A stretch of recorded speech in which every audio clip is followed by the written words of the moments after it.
Look around you, the room you're sitting in, the screen you're staring at, the solid floor beneath your feet. It all feels undeniably, fundamentally real. You move through 3 dimensions of space, tracked by the steady, unyielding tick of a clock. But what if every single thing you perceive is a shadow? For the last 3 centuries, physics has operated under a simple, comfortable assumption that space and time are the fundamental stage upon which the universe is built. Space is the canvas, time is the clock. Matter and energy are merely the actors performing the play. But over the last decade, a quiet, terrifying revolution has taken hold inside the world's elite research institutions. The world's leading physicists have arrived at a conclusion that sounds less like science and more like madness. Space and time are not fundamental. They are not the stage. They are an illusion, just as the smooth, continuous water in a swimming pool is actually a chaotic, boiling mess of individual molecules when you zoom in close enough. Physicists now suspect that space and time are emergent properties. They are macroillusions generated by a deeper, underlying quantum reality that looks nothing like the universe we see. In this deep dive, we are going to tear down the fabric of your reality. We will trace the exact mathematical cracks where the universe breaks down. We will prove to you that gravity is entirely fake, that the universe is flat, and that time itself might just be a cosmetic side effect of quantum particles talking to one another. Settle in. Here is the story of how reality died. To understand why reality is an illusion, we first have to understand the man who built our modern version of it, Sir Isaac Newton.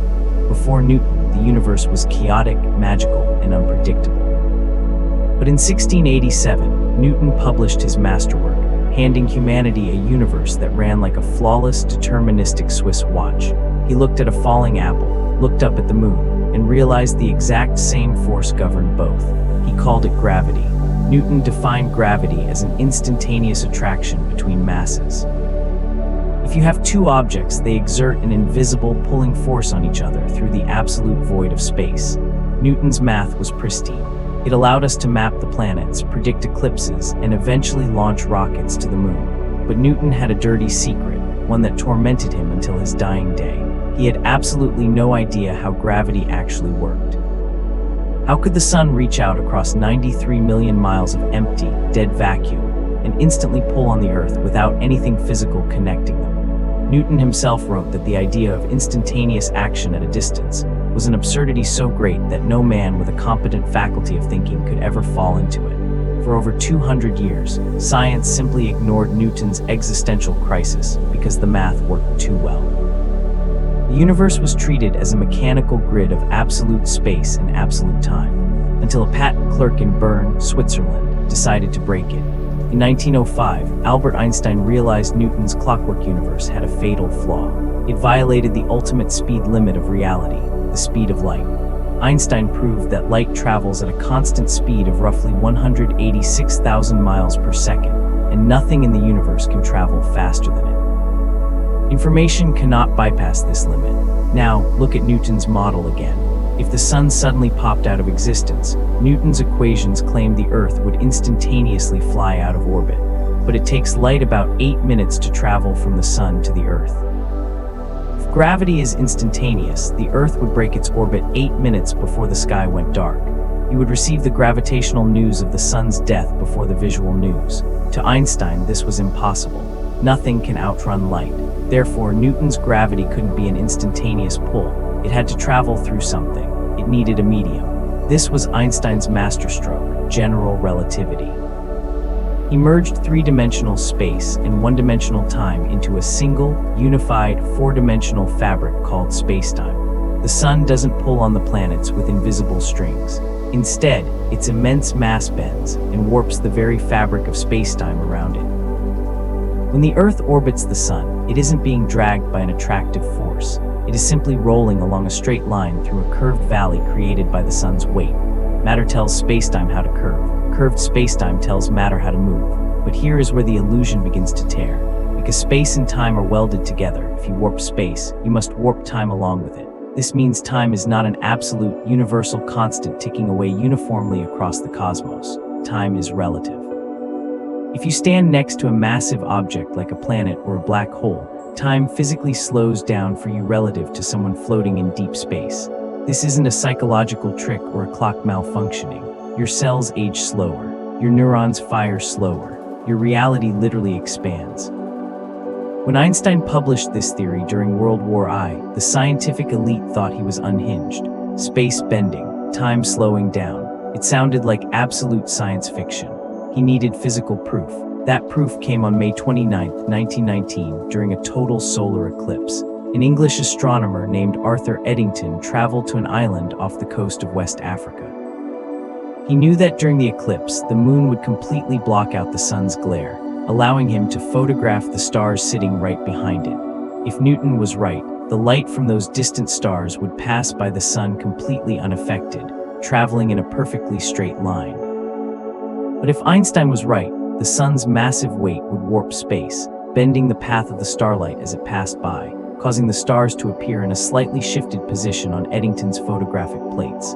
When Eddington measured the plates, the stars had shifted by the exact mathematical margin Einstein had calculated on his chalkboard. The newspapers announced a revolution in science, declaring that Newtonian ideas had been overthrown. Einstein became a global icon overnight. He had successfully redefined reality.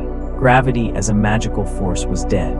It was replaced by the beautiful, continuous geometry of smooth spacetime. It was humanity's greatest intellectual triumph, and yet it was completely wrong. Because while Einstein was looking up at the majestic, smooth curves of the cosmos, a chaotic group of rogue physicists was looking down at the atom. And what they found inside the atom wouldn't just challenge Einstein, it would break his smooth spacetime fabric into billions of unresolvable pixels. To understand why spacetime cannot be real, we have to look at the core contradiction of modern physics. Right now, physics has two master theories, and they absolutely hate each other. On one side, you have general relativity, Einstein's theory of the very large. It rules stars, galaxies, and gravity, and it demands that the universe be smooth, continuous, and predictable. On the other side, you have quantum mechanics, the theory of the very small. It rules atoms, electrons, and subatomic particles, and it demands that the universe be violent, discrete, and fundamentally unpredictable. For 100 years, every single attempt to combine these two theories into a single theory of everything has resulted in the math blowing up, spitting out nonsensical answers like infinite probability. Why? Because of pixels. In 1900, a physicist named Max Planck discovered something strange about energy. He realized that energy cannot be emitted in a smooth, continuous stream. Instead, it comes in tiny, indivisible packets called quanta. Think of it like money. You can have 1 cent or you can have 2 cents, but you cannot have 1.5 cents. Currency is quantized. Soon, physicists realized that everything in the subatomic world is pixelated. Light is made of individual pixels called photons. Matter is made of individual pixels called quarks and electrons. Naturally, this led to a terrifying question: is space itself pixelated? According to quantum theory, you cannot divide space infinitely. Eventually, you hit a hard floor, a fundamental pixel of reality.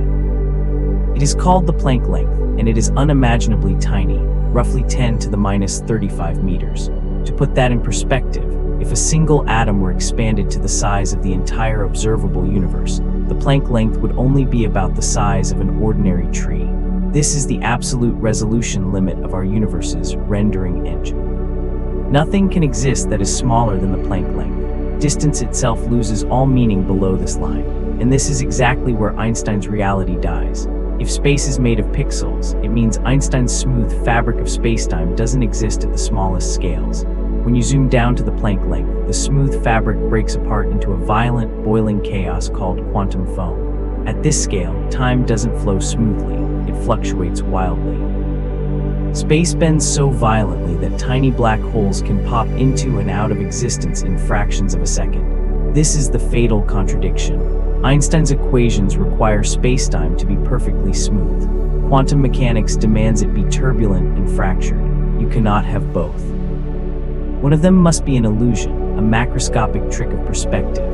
To find out which theory is lying to us, we have to travel to the most extreme environment in the cosmos, a place where general relativity and quantum mechanics are forced to collide head-on, the event horizon of a black hole. For decades, black holes were thought to be the ultimate celestial garbage cans. Anything that falls inside is trapped forever, completely erased from the universe. But in 1974, Stephen Hawking discovered something that shook the physics world to its absolute core. He realized that when you apply quantum mechanics to the edge of a black hole, the black hole isn't completely black. It leaks a faint mist of radiation. This seemingly minor discovery triggered a devastating crisis known as the black hole information paradox. According to the foundational laws of quantum physics, information can never be destroyed. Every atom, every configuration of matter that makes up your body, or a book, or a star, contains fundamental information. If you burn a book, you can technically reconstruct its pages if you measure every particle of smoke and ash. The information is scrambled, but it is never gone. But Hawking's math showed that the radiation leaking from a black hole is completely thermal and random. It carries no information about what fell inside. If a black hole evaporates completely, all the information that ever fell into it vanishes from reality forever.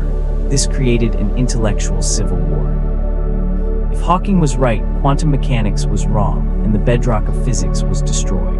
If quantum mechanics was right, then Hawking's calculation and Einstein's theory of gravity that built the black hole had a fatal flaw.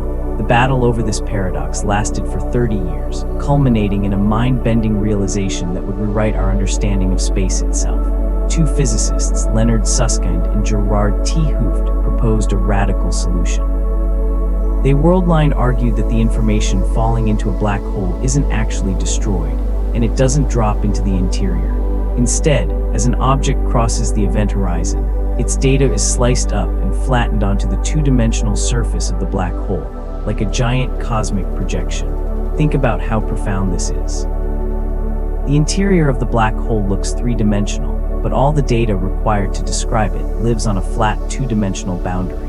When the black hole evaporates, the radiation carries that surface data back out into the universe. Information is saved. But this solution unlocked a terrifying realization about our own world. If a three-dimensional black hole is actually a two-dimensional surface projection, what about the rest of the universe? What about the room you are sitting in right now? This realization led to what is now known as the holographic principle.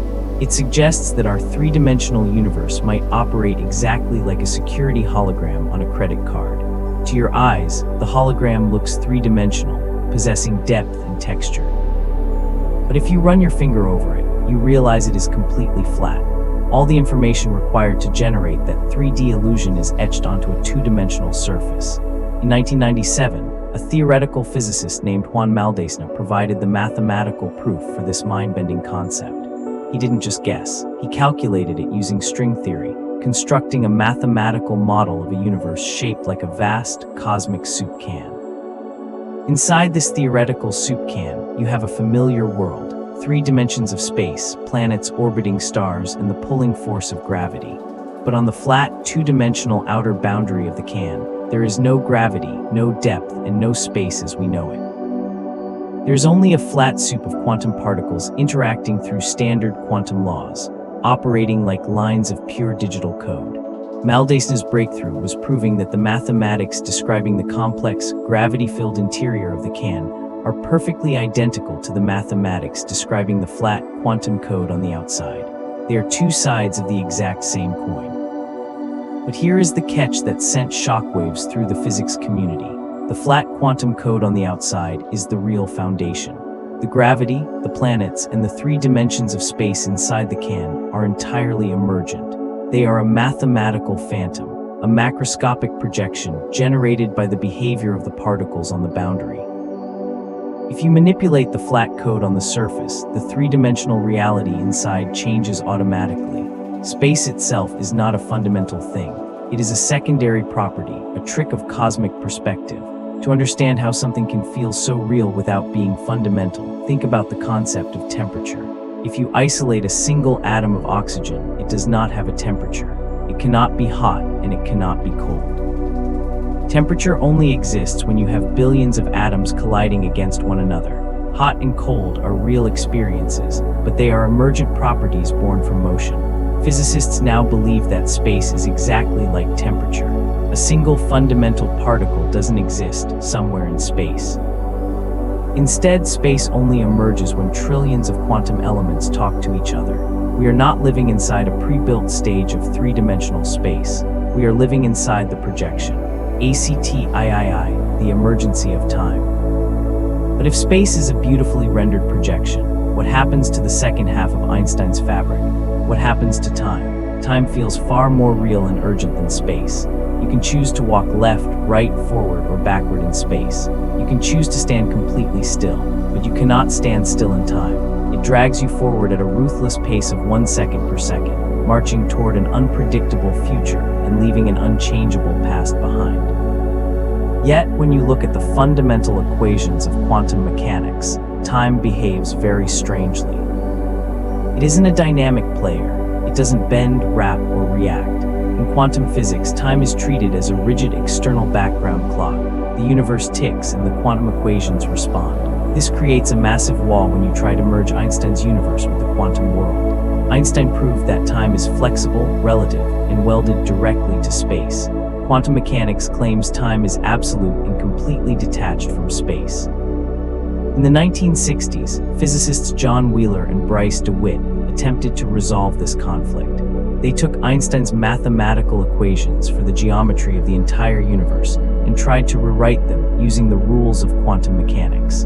They expected to find a master equation that would describe how the quantum universe changes over time. Instead, they hit a mathematical brick wall. When the algebra settled, the time variable completely vanished from the equations. The time symbols simply canceled out. The master equation of the universe equaled zero. This mathematical reality is known as the Wheeler-DeWitt equation, and its implication is terrifying. At the most fundamental quantum level, the universe is completely static. Nothing changes, nothing moves. The past, the present, and the future all exist simultaneously in a frozen, timeless landscape. The ticking clock that dictates your entire life does not exist in the fundamental laws of nature. How do we reconcile a frozen, timeless quantum math with the undeniable reality of change we experience every single day? How does a timeless universe construct time? The answer lies in the most haunting, controversial feature of quantum mechanics: quantum entanglement. Albert Einstein famously dismissed entanglement, calling it spooky action at a distance, because it claimed that two particles could have their fates permanently bound together. If you measure one particle, its entangled partner reacts instantly, even if it is sitting on the other side of the galaxy, instantly bypassing the speed of light. In 1983, physicists Don Page and William Wouters discovered that this spooky connection is the literal engine that creates the illusion of time. They used quantum mechanics to model a miniature universe containing two entangled particles. If you stand outside this miniature universe as an external observer, looking at the system as a whole, nothing changes. The two particles exist in a state of perfect balance. The system is completely static and frozen. Time is zero. But Page and Wouters calculated what would happen if you stepped inside that universe. If you choose one of the particles to be your clock, and you measure the state of the second particle relative to that clock, a shocking transformation occurs. As the clock particle changes its state, the second particle reacts through the mechanism of entanglement. To an observer living inside the system, change suddenly becomes real. History is born. Time is not a fundamental stream flowing through the universe. It is the physical friction of quantum entanglement. Time only exists for an observer who is entangled with the objects they are looking at. If you could step outside the universe, outside the web of quantum connections, you would see that everything that ever was, and everything that ever will be, is already locked into a singular, motionless monument. If space is a projection, and time is merely a side effect of quantum particles talking to one another, then the entire foundation of modern physics is sitting on a trapdoor. For decades, the holy grail of science has been to find a way to fit quantum mechanics inside the fabric of spacetime. But the math has consistently told us that this is impossible. Now, we are starting to understand why. Physicists have been failing to fit quantum mechanics into spacetime because spacetime doesn't exist. This brings us to a radical realization that is currently shaking the foundations of theoretical physics: the complete and utter death of locality. Locality is the common sense rule that dictates your entire physical life. It says that for one thing to influence another, they have to be next to each other.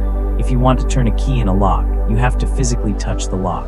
If the sun wants to pull the earth, it has to warp the space directly adjacent to the earth. Locality requires a physical arena of points and coordinates. It requires space. But quantum entanglement has already shown us that locality is an illusion. two particles on opposite sides of the universe can instantly synchronize their behaviors without any signal traveling through the space between them. If space were fundamental, this would violate the cosmic speed limit of light. But if space is an emergent projection, quantum entanglement makes perfect sense. The two particles aren't actually separated by millions of light years. They are right next to each other on the deeper, two-dimensional code that generates our reality. The distance between them is a macroscopic illusion. At the Institute for Advanced Study in Princeton, the very place where Einstein spent his final years, physicists like Nima Arkani have openly declared that spacetime is doomed. They have realized that by forcing ourselves to calculate the universe inside the matrix of space and time, we have made the laws of nature look infinitely more complicated than they actually are.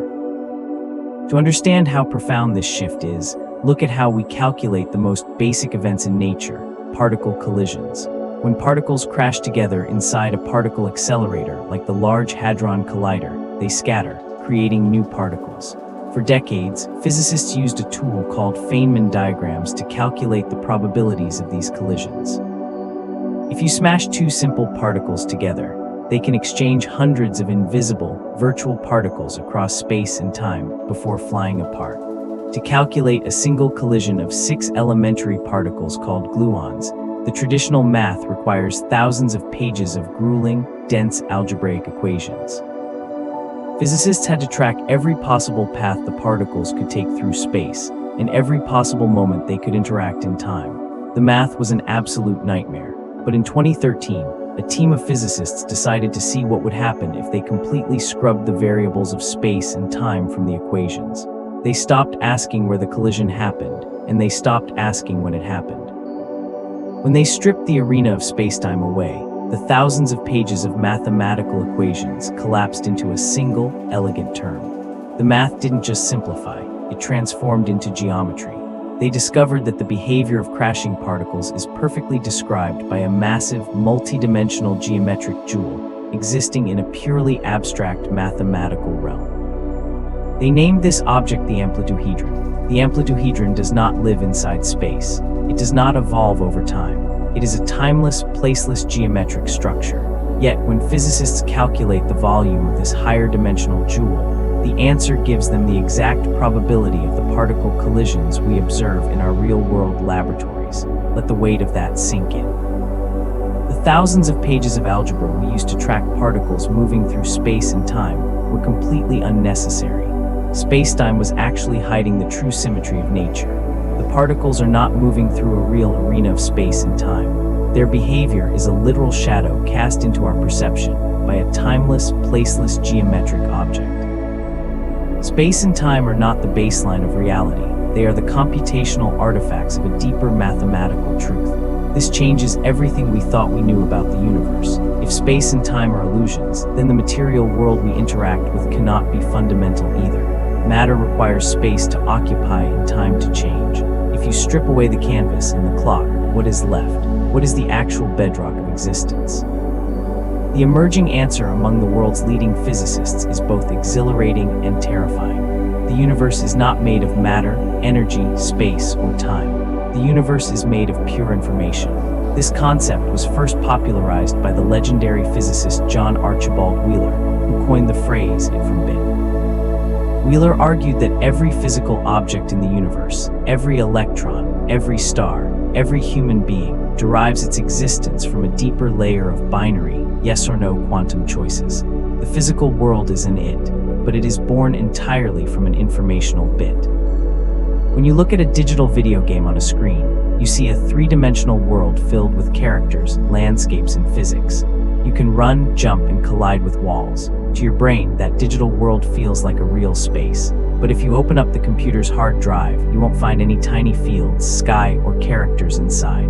You will find nothing but silicon chips holding a sequence of ones and zeros. The information is the true reality. The three-dimensional world on the screen is simply how that information is rendered for the user. Physicists now believe our universe works exactly like that video game. The Planck length, the smallest possible pixel of space we discussed earlier, is not a physical piece of matter. It is a single quantum bit of data. The entire universe is a cosmic processing engine, rendering the illusion of space, time, and solid objects out of a boundless sea of pure mathematical information. If the universe is a quantum processing engine rendering our reality from a baseline of pure information, it forces us to confront a bizarre engineering problem. In the world of computer science, data is free. If a stray magnetic field flips a single 1 to a 0 inside a computer's memory, the entire system can crash, or the software can glitch. To prevent this, software engineers build what are called error-correcting codes, redundant layers of data that protect information from being corrupted. In 2015, a team of theoretical physicists sitting in a room at Caltech made a discovery that sent a literal chill down the spine of the scientific community. They were looking at the mathematical equations that describe the geometry of spacetime in Juan Maldacén's holographic universe model. They realized that the mathematics of curved three-dimensional space are perfectly identical to a highly advanced computer science protocol called a quantum error-correcting code. Think about the staggering implications of this. Space is not just empty volume, it is an active network of error correction. The three-dimensional fabric of spacetime we see around us is a physical encryption mechanism designed to protect the fragile quantum data living on the boundary of the universe. Spacetime is the software, and gravity is the system utility keeping the program stable. We are not just characters inside a cosmic simulation. We are living inside the literal security architecture of a cosmic operating system. This brings us to the ultimate synthesis of modern physics, a single, elegant equation that finally bridges the gap between the cosmic scales of Einstein and the microscopic chaos of the subatomic world. It is an idea championed by Leonard Susskind and Juan Maldacén, summarized in a simple 5-character phrase, ER equals EPR. To understand this equation, you have to look back at the year 1935. That was the year Albert Einstein published 2 completely separate papers, trying to solve 2 entirely different mysteries. In the first paper, Einstein and his colleague Nathan Rosen looked at the math of general relativity and realized that gravity could bend space so violently that it could create a tunnel connecting 2 distant points in the cosmos. This shortcut through space is formally known as an Einstein-Rosen bridge, or more commonly, a wormhole. That is the ER side of the equation. In his second paper that same year, Einstein, Podolsky, and Rosen looked at the math of quantum mechanics and discovered quantum entanglement, the spooky connection where 2 particles have their fates permanently linked across space. This is known as an EPR pair. For nearly 80 years, physics treated these 2 ideas as completely unrelated concepts from different branches of science. Wormholes belonged to gravity, entanglement belonged to quantum mechanics. But in 2013, Susskind and Maldacén realized that Einstein had inadvertently discovered the exact same phenomenon twice from 2 different perspectives. ER equals EPR claims that a wormhole is not a physical tunnel made of matter, and quantum entanglement is not a magical, telepathic connection. Instead, a wormhole is simply what quantum entanglement looks like when it manifests at the macroscopic scale. If you take 2 black holes and entangle every single particle inside them, the space between them physically bends, creating a wormhole. The entanglement between the subatomic particles forms the geometry of the macroworld. Imagine the universe as a vast, seamless fabric stitched together by trillions of invisible threads. Those threads are quantum entanglement. If you have 2 points in space that are close to each other, it is because there are millions of entangled particles linking them together. Space is not a vacuum where things happen. Space is the physical manifestation of quantum entanglement itself. To visualize how this destroys our traditional view of reality, imagine a beautifully knitted sweater. To your eyes, the sweater is a solid, 3-dimensional object with shape, texture, and form. But the sweater is an illusion. It is entirely made of a single, continuous, 1-dimensional thread of yarn woven together in a complex pattern. If you grab a loose thread at the bottom of that sweater and pull it, the entire structure begins to unravel. The shape collapses, the texture disappears, and you are left with nothing but a pile of string. Physicists believe that if you could somehow neutralize quantum entanglement, if you could clip the invisible quantum threads connecting the particles of our universe, the entire fabric of spacetime would instantaneously dissolve. The distance between New York and Tokyo would vanish. The space between the stars would collapse, the entire three-dimensional universe would implode into a single, placeless, timeless point of pure information. Gravity, space, and time are not the baseline of existence. They are the intricate pattern of the knit. Entanglement is the yarn. This realization leads us to the final, most profound shift in our understanding of our place in the cosmos. For centuries, human beings have looked out at the universe with a sense of deep isolation. We look at the unfathomable distances between galaxies, the billions of light years of empty void, and we feel incredibly small, insignificant, and separate from the cosmos. We see ourselves as passive observers who dropped into a pre-existing universe of space and time, fleeting biological anomalies trapped on a tiny rock drifting through a cold, indifferent arena. But the death of spacetime rewrites this narrative completely. If space and time are emergent properties born from a network of quantum information, then you are not an observer separate from the universe. You are an active participant in its generation. Your consciousness, your brain, your thoughts, and every atom in your body are part of the fundamental quantum code. You do not occupy space. Your internal quantum interactions are part of the process that causes space to emerge in the first place. You do not move through time. Your entanglement with the environment is the very mechanism that ticks the cosmic clock forward. The ancient philosophers used to argue that the physical world was a matrix of shadows, a grand illusion designed to mask a deeper truth. For centuries, modern science dismissed this as mysticism, anchoring reality into the cold, hard certainty of matter, space, and time. But by pushing the boundaries of mathematics to their absolute limits, by looking past the smooth curves of relativity and peering into the pixelated abyss of the quantum world, science has come full circle. The solid world is gone. The rigid stage of space has collapsed. The unyielding march of time has frozen. We are left standing on the edge of a new scientific frontier, a frontier where reality is not made of rocks, stars, or voids, but of an interconnected cosmic web of information. The universe is not a physical place. It is a mathematical symphony, an emergent hologram, a beautiful, fragile illusion. And inside this timeless, placeless cosmos, the ultimate mystery is no longer how the universe created us, but how we, through the invisible threads of quantum connection, are creating the universe. If all of this sounds like beautiful mathematical fiction, it forces a deeply pragmatic question. How do we prove it? How do we test a theory of reality when the theory itself claims the testing ground is a fake? For a long time, the absolute scale of the Planck length made direct experimentation seem impossible. To build a particle accelerator powerful enough to directly smash space down to its pixelated foundation, you would need a machine the size of the Milky Way galaxy.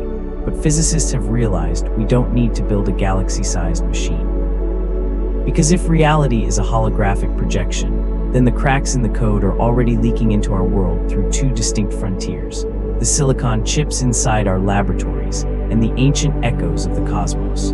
The first major breakthrough happened quietly in late 2022 inside a quantum computer at Caltech. A team of physicists used Google's Sycamore quantum processor to run a highly advanced program based on Juan Maldacén's holographic math. They entangled a small network of quantum bits, qubits, and sent a flash of information through them. What happened next made headlines across the globe. The information didn't just travel from one qubit to another. Because of the specific way the particles were entangled, the data scrambled and then perfectly unscrambled itself on the other side, behaving mathematically exactly like a particle passing through a traversable wormhole in a higher dimensional space. They didn't tear a physical hole in the fabric of the room. They didn't create a gravity well that would swallow the lab. Because ER equals EPR, they proved that by manipulating pure quantum information on a flat chip, you can generate the exact physical dynamics of bent space. It was the world's first laboratory demonstration of emergent geometry. We are learning to write the code that births dimensions. The second frontier looks out at the night sky. If space is made of pixels, then it must have a resolution limit. When light travels across the vast emptiness of the universe, passing through billions of light years of space, it should theoretically bump into the microscopic graininess of the quantum foam. Over immense distances, this pixelated friction should cause a tiny, almost imperceptible blurriness in the light arriving from the oldest, most distant objects in the cosmos, like gamma ray bursts. Right now, next-generation space telescopes and ultrasensitive laser interferometers are hunting for this holographic noise, the literal pixelated blur of our universe's rendering engine. We are standing at the absolute dawn of a new epoch in human history. Every major technological leap humanity has ever made came from mastering a deeper layer of reality. When we mastered mechanical objects, we built the steam engine and the industrial world. When we mastered the electron, we unlocked electricity, computers, and the internet. When we mastered the atom, we unlocked nuclear energy. Now we are staring down the final, deepest layer of the cosmic architecture. We are moving past the atom, past the quark, and past space-time itself. We are entering the informational layer. If space and time are truly the software of the cosmos, then the ultimate destination of human science is no longer just to observe the universe. The ultimate destination is to hack it. If we can completely decode the quantum error-correcting codes that generate our physical dimensions, it means the laws of physics are no longer rigid, unyielding walls. They become variables in a cosmic program. We could theoretically manipulate the gravitational mass of an object without changing its matter. We could instantly bridge the impossible distances between stars without moving an inch through physical space. We could unlock a form of computation that operates completely outside the boundaries of time. The illusion of space-time was not a trap, it was a cocoon. It was a stable, predictable, macro-scale arena designed to protect a young, fragile species until it was intelligent enough to look beneath the floorboards. For thousands of years, we looked up at the stars and thought we were looking at an endless, terrifying void that would lock us away on a lonely island forever. But the void is gone. The distance is a trick. The universe is not a cold, empty house of stone and vacuum. It is a living, breathing, interconnected web of pure data. You are not a microscopic speck of dust lost in an infinite cosmos. You are the lens through which the cosmic information is being processed. You are the coder, the code, and the consciousness experiencing the simulation. And as we finally begin to see through the grand illusion of space and time, humanity is not dying. We are finally waking up. Epilogue, the human code. If you follow this mathematical rabbit hole to its absolute end, it brings you face to face with a deeply personal question, one that hits you the moment you step away from the chalkboard and look out the window. If the solid world is an illusion, if space is just a holographic projection, and time is nothing more than the friction of quantum particles talking to each other, what does that mean for us? Does it mean our lives, our struggles, our triumphs, and the people we love are meaningless? Does it mean nothing is real? The answer is beautiful, and it is the exact opposite of despair. For centuries, the old scientific model told us that we were separate from everything. It said you were a lonely biological anomaly trapped inside a cold, dead, clockwork machine of space and time. You were here, the stars were out there, separated by an indifferent, terrifying void of billions of light years. That old story made us feel incredibly small, isolated, and insignificant. But the death of spacetime completely shatters that isolation. It tells us that there is no empty void separating you from the edge of the universe. The deep quantum code that builds the furthest galaxy is the exact same code running inside your own mind. We are not passive observers who dropped into a pre-existing cosmic arena. We are the literal eyes through which the universe is processing its own information. When you step outside tomorrow morning and feel the warmth of the sun on your skin, or when you look into the eyes of someone you care about, that moment isn't made fake by the math. It is made miraculous. You aren't just two random collections of atoms bumping into each other in a cold room. You are two highly advanced nodes in an unbroken, deeply entangled cosmic web, exchanging pure information in a timeless, placeless symphony. The illusion of space and time wasn't a prison designed to keep us small. It was a cradle. It was a beautifully stable, perfectly rendered macro environment built to protect a young, fragile species until we were intelligent enough to peer beneath the floorboards of reality. For thousands of years, humanity looked up at the night sky and feared the dark, empty house of stone and vacuum. But the house is gone. The distance was a trick. The universe is not a place, it is a connection. And as we finally learn to look past the shadows on the wall, as we begin to decode the hidden architecture of the cosmos, we aren't fading into the dark.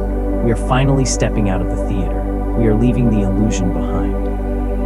If spacetime is a doomed construct, and the universe is fundamentally an error-correcting network of quantum information, it forces us to confront an unsettling biological paradox. Why do we see it this way? If the universe is actually a flat, pixelated canvas of pure binary code, why did human consciousness evolve to perceive a world of three-dimensional space, solid objects, and a linear timeline? Why are our brains lying to us? To find the answer, we have to look past the equations of physics and step into the mathematics of evolutionary biology. For decades, the standard assumption among scientists was that the human senses operate like a highly accurate camera.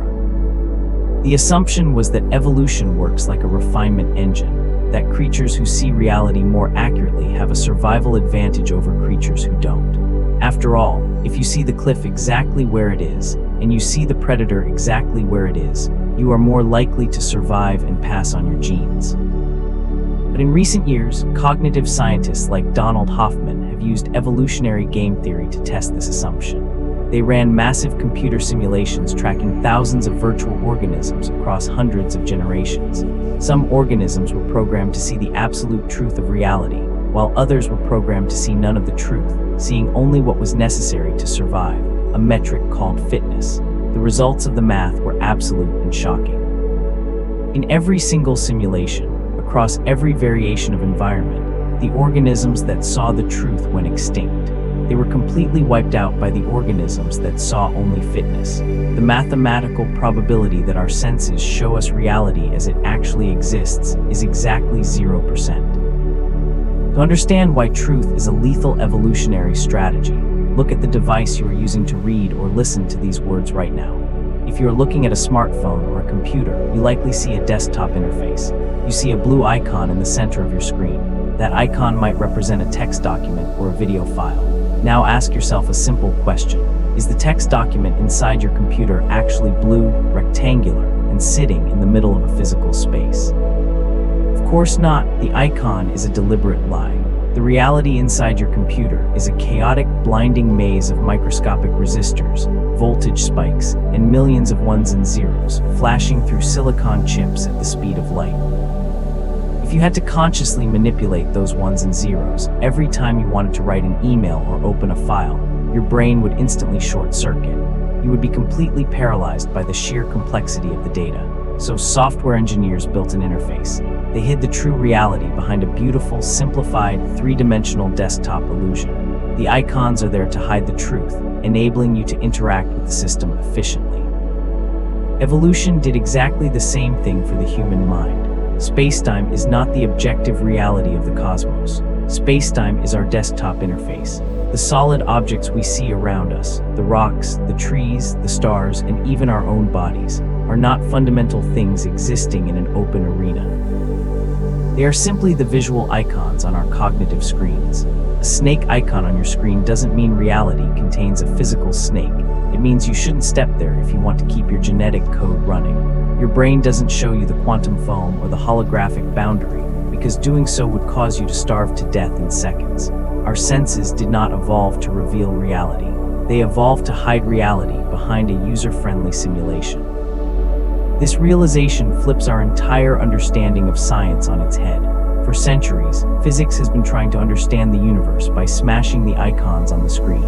We take a physical object, smash it inside a particle accelerator, look at the smaller pieces, and assume we are getting closer to the baseline of existence. But that is the equivalent of taking a magnifying glass, pressing it against the blue icon on your desktop screen, and trying to find the computer's CPU inside the pixels.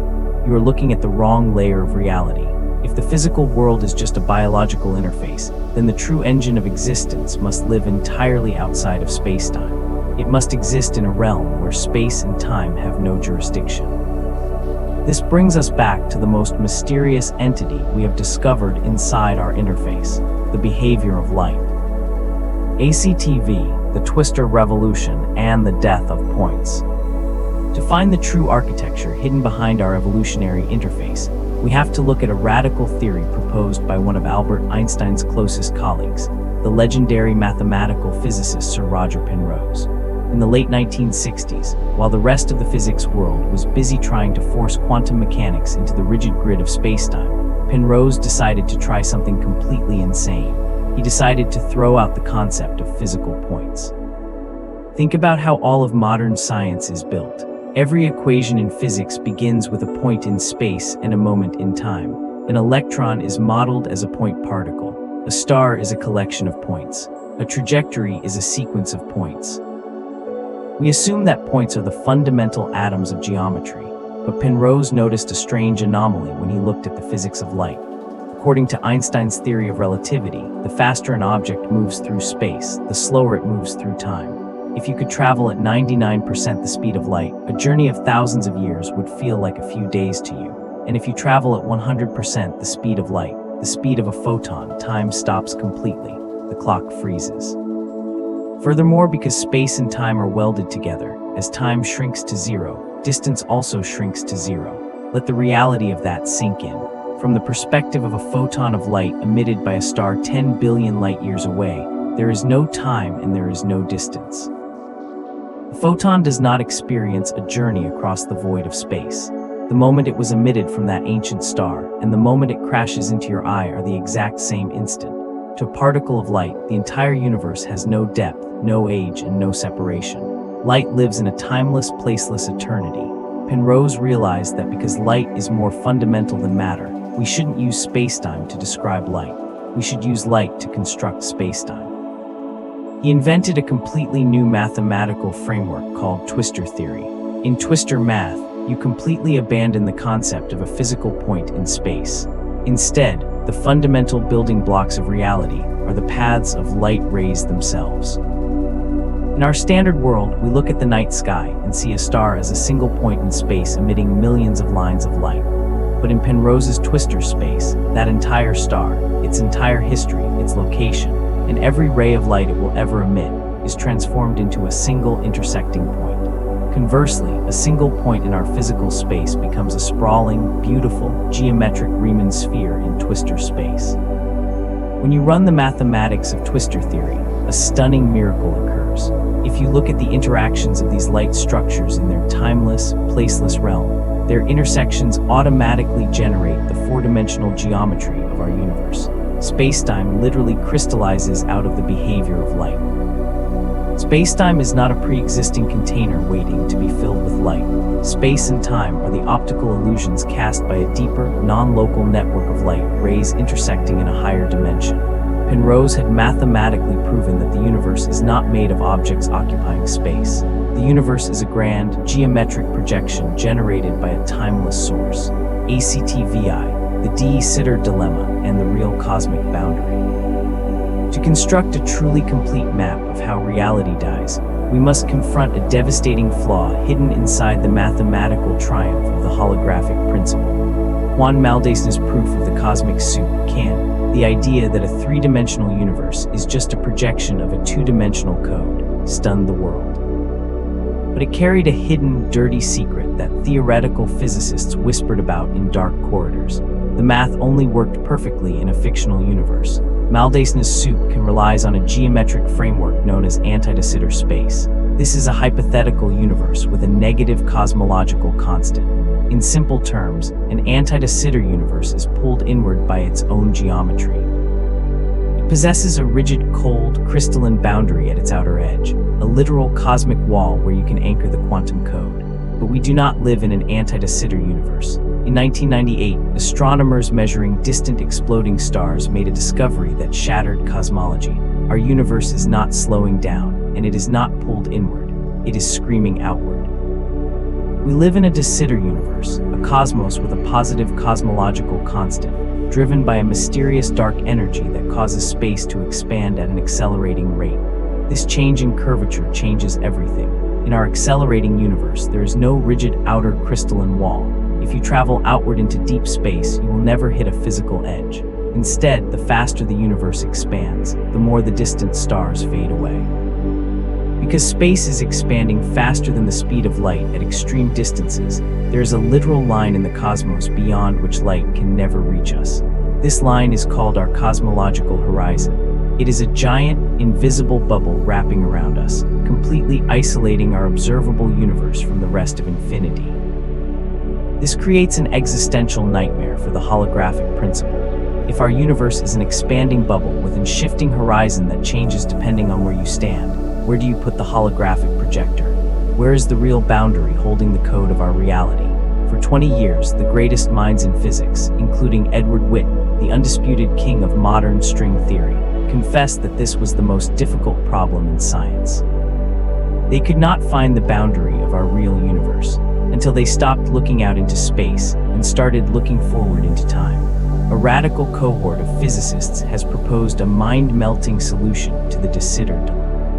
In an accelerating universe, the true holographic boundary cannot live out there in the distance, because distance is expanding and unstable.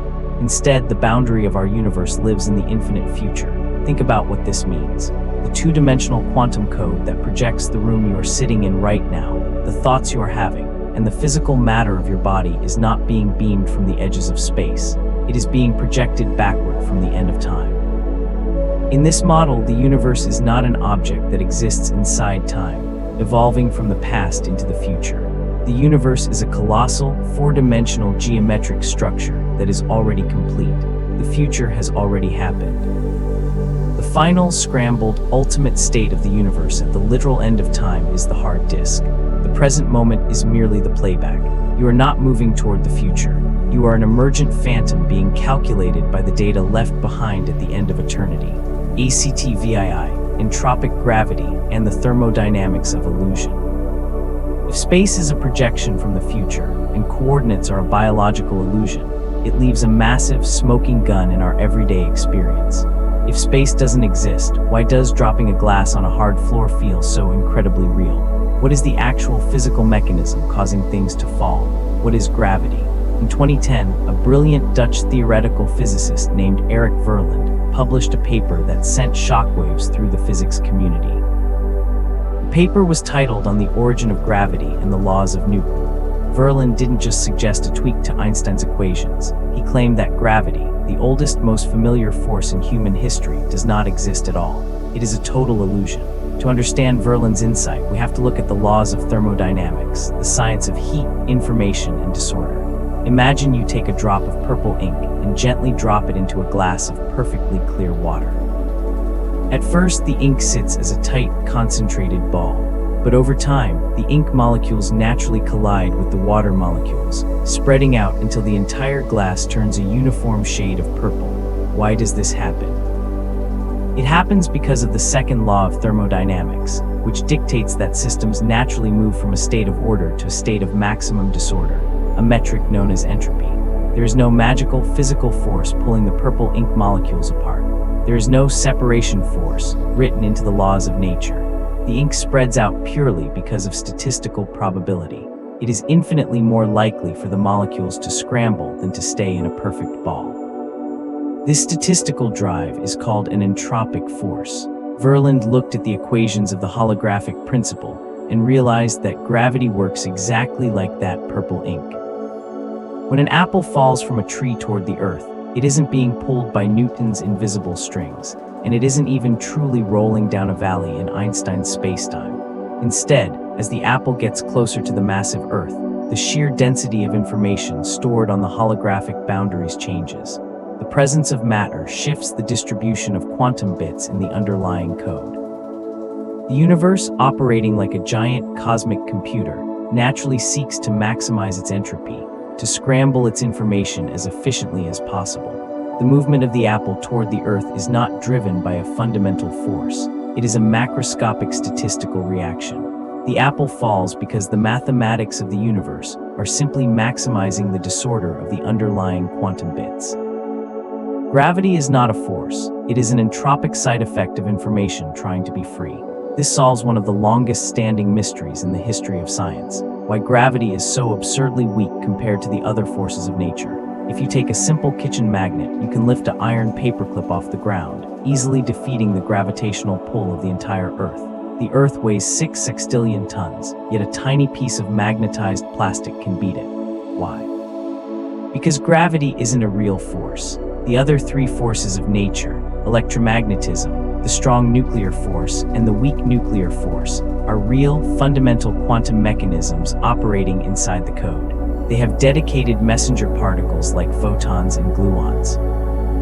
But science has spent a century hunting for the messenger particle of gravity, the hypothetical graviton, and we have found absolutely nothing. Verlin's math explains why. Hunting for a graviton is like hunting for an individual molecule of temperature or a single atom of inflation.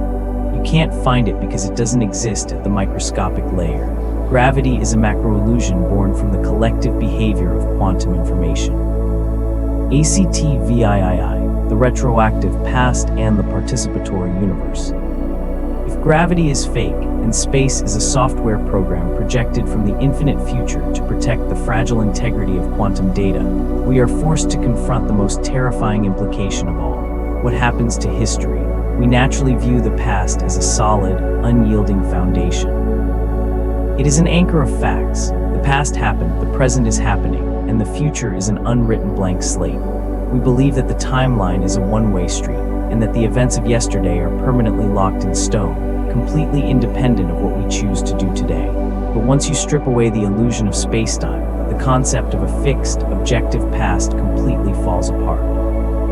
To understand why, we must look at one of the most mind-bending thought experiments in the history of science, designed by John Archibald Wheeler, the cosmic delayed choice experiment. Imagine a distant quasar, a blindingly bright galactic core, sitting billions of light years away from Earth. Eons ago, this quasar emitted a single photon of light traveling toward our planet. Along its multi-billion-year journey, that photon encountered a massive galaxy sitting directly between the quasar and Earth. According to Einstein's general relativity, the massive galaxy acts as a gravitational lens. It warps the space around it, forcing the photon to make a choice.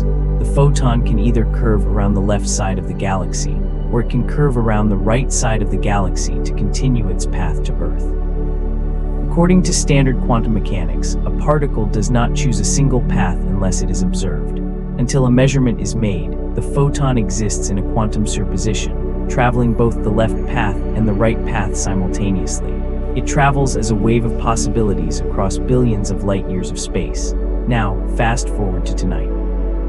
You step out into your backyard with a highly advanced astronomical telescope capable of detecting individual photons.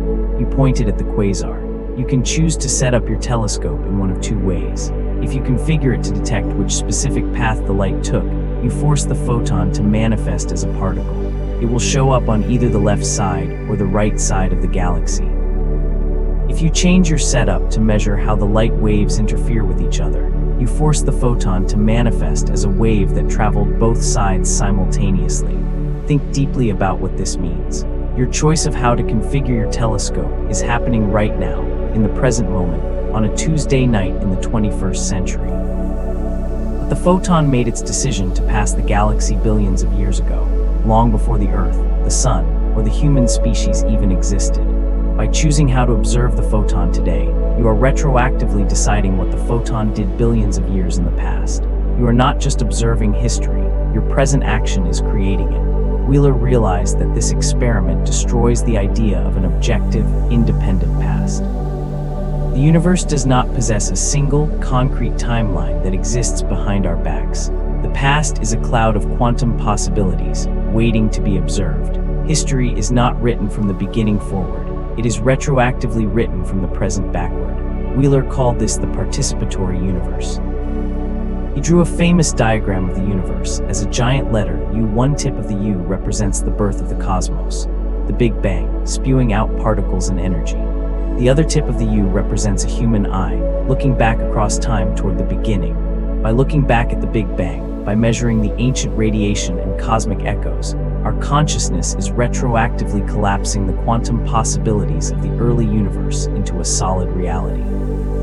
The universe could not have existed in a solid state without an observer to look back and validate its existence.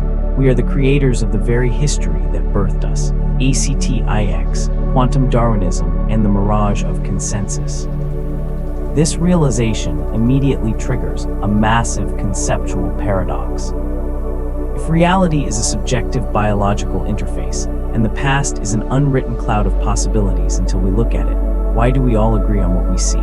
If you and a friend look at a mountain, you both see the exact same majestic peak of rock and ice. If you look at a car parked on the street, you both agree on its color, its shape, and its location. If reality is an individual mental desktop screen, why isn't it completely chaotic? Why doesn't the mountain turn into a cloud the moment you turn your back? Or why doesn't your friend see a completely different icon on their screen? How does a chaotic, subjective quantum world build a stable, objective consensus reality? For decades, physics could not answer this question. But a groundbreaking theory developed by physicist Wojciech has finally uncovered the mechanism. It is called quantum Darwinism. In the pure, microscopic quantum world, particles exist in a state of wild, delicate sensitivity. If an electron bumps into a single molecule of air, its quantum superposition instantly collapses. This process is called decoherence. For a long time, scientists thought decoherence was simply a destructive nuisance, a chaotic averaging out that destroyed the magical quantum properties of nature. But you realized that decoherence is actually an evolutionary selection mechanism. When a physical object, like a drop of water, a grain of sand, or a massive planet, exists in an environment, it is constantly being bombarded by trillions of photons of light and air molecules. Each time a photon bounces off that object, it acts like a tiny cosmic camera. It takes a microscopic print of the object's information, its location, its shape, its state, and carries that data out into the surrounding environment. Trillions of photons are constantly bouncing off everything around you every microsecond, creating an ocean of identical copies of that object's information floating in the air. Quantum Darwinism claims that we never actually see the objective world directly. You have never touched a fundamental particle, and you have never looked at an isolated atom.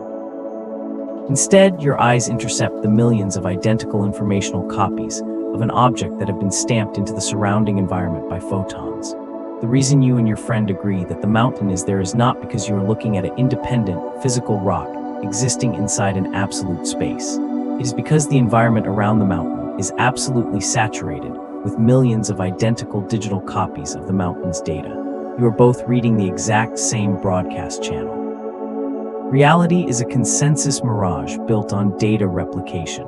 Just as biological organisms compete to survive and pass on their DNA, different quantum states compete to stamp their information into the environment. The states that are the most stable, the ones that can create the most copies of themselves without being corrupted, win the evolutionary race.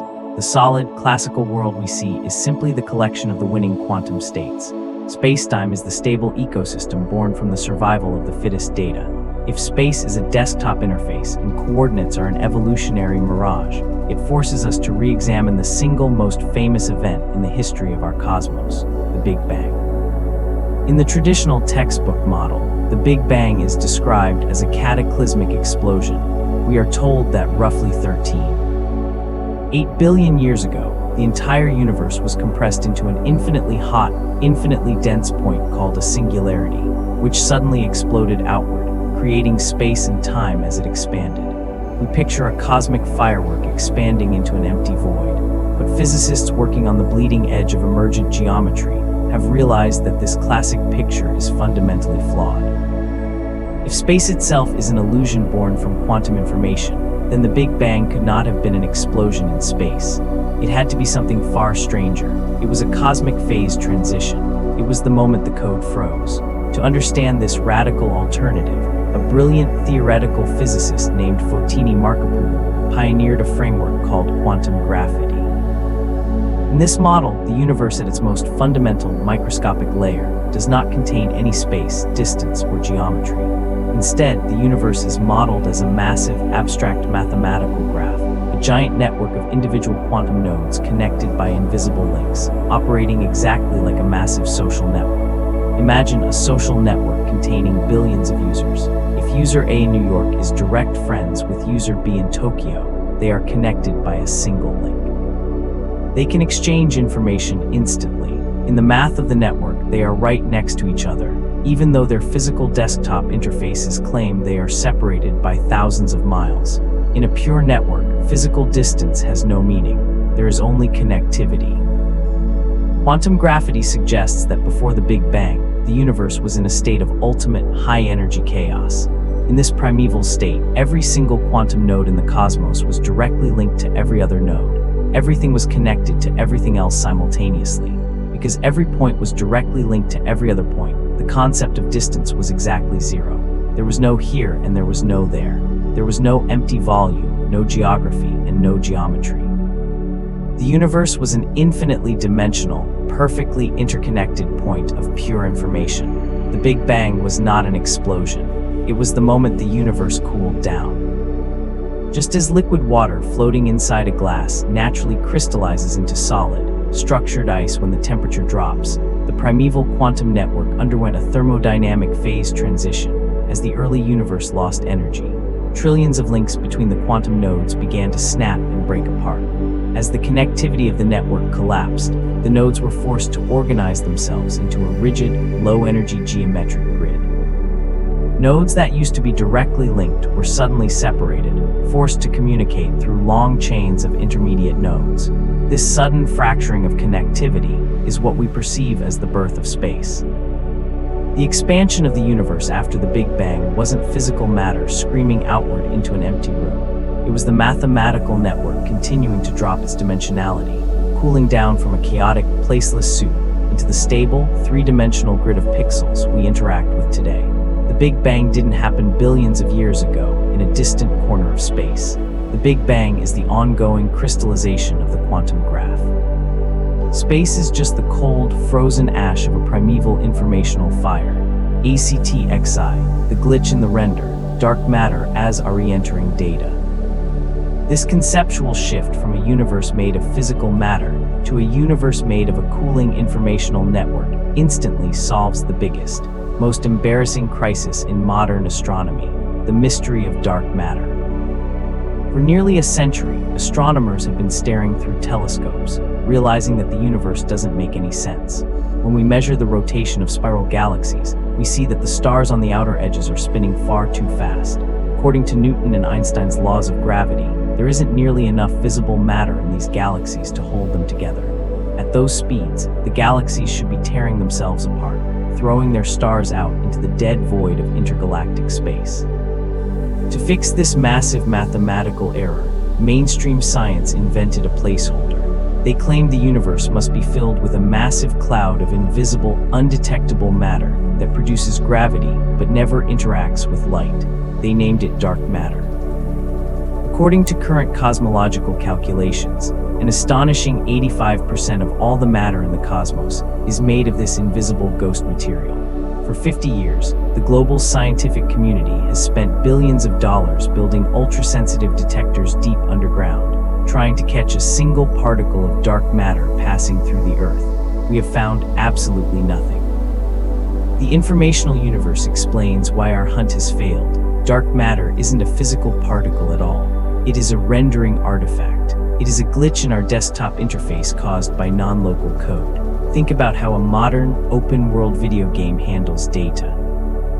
If your character is standing in a virtual city, the game's engine doesn't actively calculate the physics and textures of the entire continent simultaneously.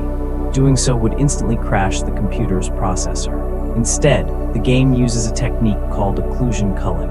It only renders the specific street you are looking at, optimizing its computational power for your immediate environment.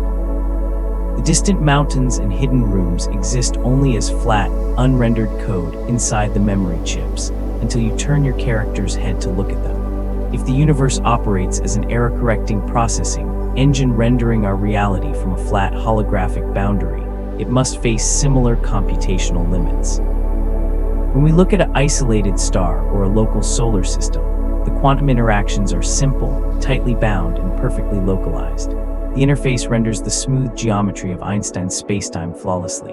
But when we zoom out to the colossal scale of an entire galaxy, a structure spanning hundreds of thousands of light years and containing trillions of moving parts, the non-local connections of the underlying quantum graph begin to leak into the macro world. The information stored on the distant holographic boundaries cannot be compressed into a local, three-dimensional space without producing a mathematical deficit. The anomalous, high-speed rotation of galaxies isn't being caused by the gravitational pull of billions of tons of invisible ghost particles. It is the physical manifestation of the non-local code re-entering the simulation. The extra gravity we measure is the mathematical cost of rendering a galaxy. We are looking at the lag in the universe's engine, mistaking the computational overhead of the cosmic software for a physical object hidden in the dark. If you still doubt that the space inside your room is a beautifully rendered phantom, you must look at the single most catastrophic failure in the history of scientific calculation. It is an anomaly so massive, so profoundly broken, that it represents a literal smoking gun, proving that physics has been measuring a ghost. It is called the vacuum catastrophe. According to the rules of quantum mechanics, empty space is never truly empty. Even if you take a cubic meter of space and completely strip it of all atoms, all light, and all matter, the vacuum still boils with life. Because of the Heisenberg uncertainty principle, pairs of virtual particles are constantly popping into existence out of nothing, colliding and annihilating each other in fractions of a microsecond. Empty space is a raging, hyperenergetic sea of quantum fluctuations. When physicists used the standard equations of quantum mechanics to calculate exactly how much raw energy is contained within a single cubic centimeter of empty space, they arrived at a number so colossally large it defies human comprehension. Calculation claimed that the energy density of the vacuum is 10 to the power of 120 times greater than the total amount of matter in the entire observable universe. Let the weight of that math settle over you. If that calculation were true, the raw energy hidden inside the empty space of your living room would be so unimaginably heavy that it would instantly warp spacetime, collapsing the entire universe into a microscopic black hole in less than a trillionth of a second. Reality would be crushed out of existence before it could even begin. Yet, when astronomers look out through their telescopes to measure the actual weight of empty space, by tracking how much the universe is expanding, they find that the energy of the vacuum is practically zero. The discrepancy between what quantum theory predicts and what we actually observe in reality is a factor of 10 to the 120th power. It is officially the worst mathematical prediction ever made in the history of human science. For 50 years, physicists treated this math like a radioactive secret. They couldn't change the quantum equations because those same equations perfectly predicted the behavior of lasers, microchips, and nuclear reactors. And they couldn't change the astronomical observations because the universe clearly wasn't collapsing into a black hole. The holographic principle finally solved the mystery by exposing the core illusion. The reason our traditional quantum math overestimates the energy of space by a factor of 10 to the 120th power is because the math assumes that space is real. Traditional quantum mechanics calculates the energy of the universe by counting the pixels inside its three-dimensional volume. It assumes that every single point inside the box contains its own independent layer of data.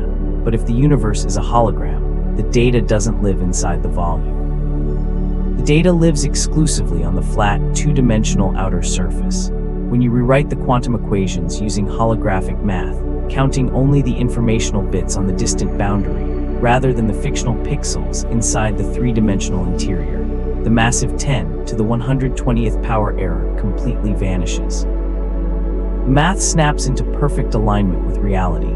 The vacuum catastrophe was not a failure of calculation, it was a revelation. It proved that the three-dimensional space inside our universe is computationally empty. It is a mathematical projection that possesses no independent substance of its own. We have been trying to calculate the weight of the air inside a movie theater, forgetting that we are staring at a flat screen made of light. ACTXIII, the recoded soul, consciousness as the bedrock. We have traced the mathematical cracks where reality fractures. We have watched the smooth fabric of Einstein's spacetime dissolve into a boiling chaos of quantum pixels. We have watched three-dimensional coordinates flatten into a binary code projected backward from the infinite future, and we have seen gravity collapse into a statistical mirage born from replicated information. But this brings us to the ultimate, inescapable precipice of the entire cinematic journey. If everything we perceive, the stars, the earth, the floor beneath our feet, and the steady flow of time, is an emergent rendering of pure data, who is reading the code? In the world of computer science, a stream of binary code stored on a hard drive is inherently dead. A sequence of ones and zeros written on a silicon chip possesses no intrinsic meaning, no color, no sound, and no experience. The code remains completely dark until it is processed by an engine and projected onto a screen for an active, conscious observer. Without the observer, the video game doesn't actually exist. There is nothing but an unrendered sea of silent voltage spikes. If the universe operates as a cosmic processing engine rendering our reality from a flat holographic boundary, then consciousness cannot be a late-stage accidental byproduct of material evolution. For centuries, materialist science told us a simple, depressing story, that the universe began as a cold accident of dead matter and energy. Over billions of years, gravity pulled that matter into stars and planets. On one tiny rock, atoms randomly collided to form organic molecules, which evolved into cells, then into brains. And somehow, if you pack enough biological neurons together closely enough, a magical spark turns on and conscious awareness is born. In that old model, matter is the foundational baseline, and consciousness is just a fleeting, insignificant ghost in the machine. The informational universe reverses this hierarchy completely. If matter requires space to exist, and space is an illusion born from information, then matter is not the foundation of reality. And if information requires a mind to translate its binary choices into meaning, then consciousness is not the ghost in the machine. Consciousness is the machine. Consciousness is the fundamental baseline upon which the entire code is written. John Archibald Wheeler's participatory universe didn't just suggest that our observations change the past. It suggested that the cosmos is a self-excited loop. The quantum information creates the observer, but the observer is required to collapse the quantum information into a physical reality.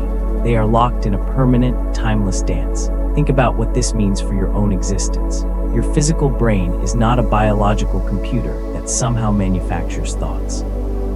Your brain is a highly specialized interface icon within the simulation, designed to localize a boundless, non-local field of cosmic consciousness into a specific point of view.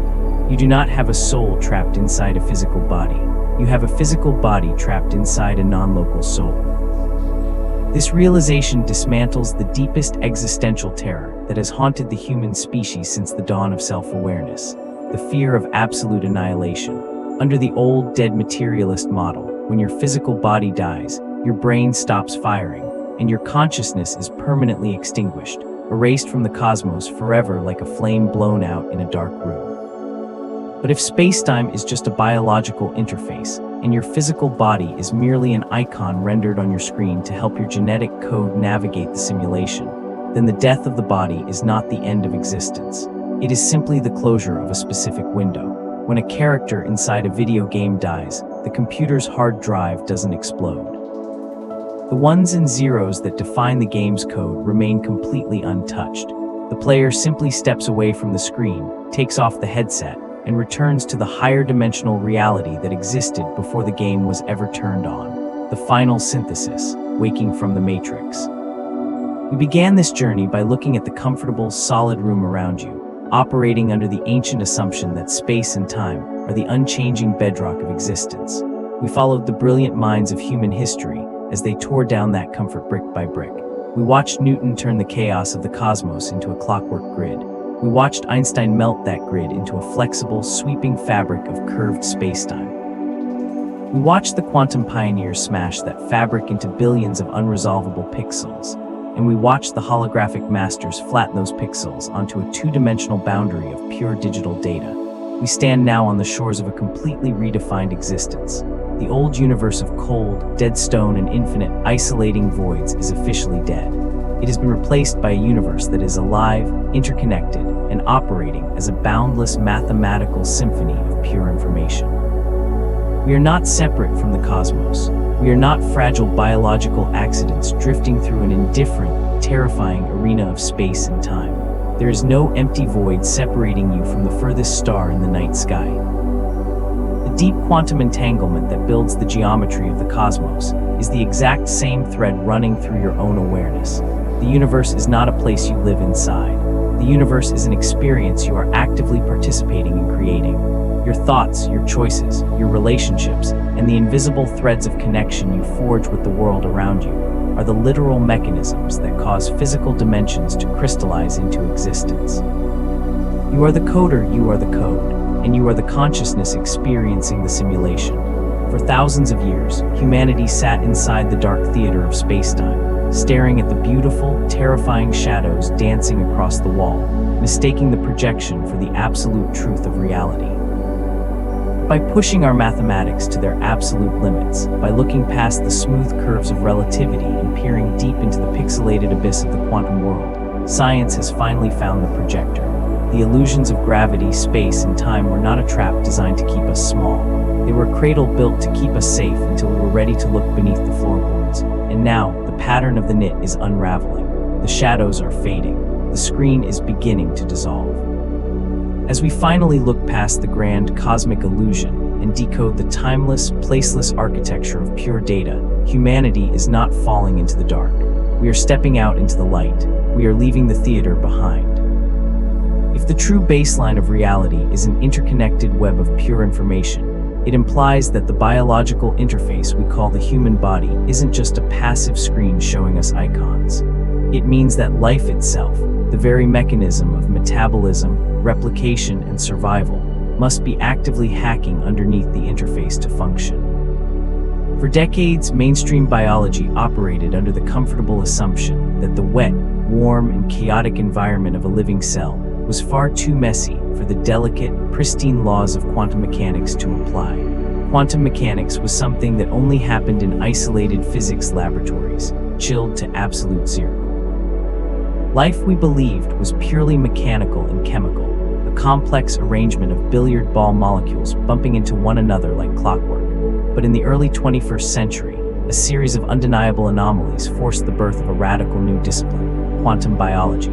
Scientists began to realize that nature didn't spend billions of years waiting for physicists to discover quantum mechanics. Nature has been using it as its primary operating system for 3 billion years. The most profound example of this is happening right now inside every green leaf on every tree outside your window, the process of photosynthesis. When a photon of light strikes a plant cell, it lands in a dense forest of light-harvesting molecules called the antenna complex. That photon's energy needs to find its way to a central reaction center where it can be converted into chemical fuel. Under the old, classical laws of physics, that energy would have to travel like a random wanderer, hopping from one molecule to the next, taking a chaotic, unpredictable path through the cell. Along the way, much of that energy would be lost as wasted heat. But when scientists measured the efficiency of photosynthesis, they found something that seemed mathematically impossible. The energy conversion rate was nearly 100%. The energy found the absolute fastest, most optimal path to the reaction center every single time without fail. How does a mindless plant cell solve a complex mathematical optimization problem instantly, by stepping outside of space and time? Using ultrafast laser spectroscopy, physicists discovered that the energy inside a plant leaf does not travel as a physical particle, choosing a single path through space. Instead, the plant forces the energy into a state of quantum coherence. The energy transforms into a quantum wave of possibilities that travels down every single possible path simultaneously.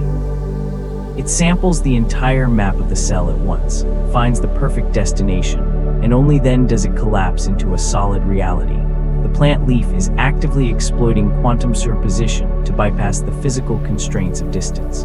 We see this same impossible magic inside the brains of migratory birds.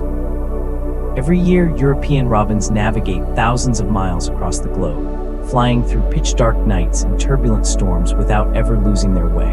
For a long time, scientists knew they were sensing the Earth's magnetic field, but they couldn't understand how. The Earth's magnetic field is incredibly weak, thousands of times weaker than a simple refrigerator magnet. It shouldn't have any physical leverage over the heavy, macroscopic molecules inside a bird's eye.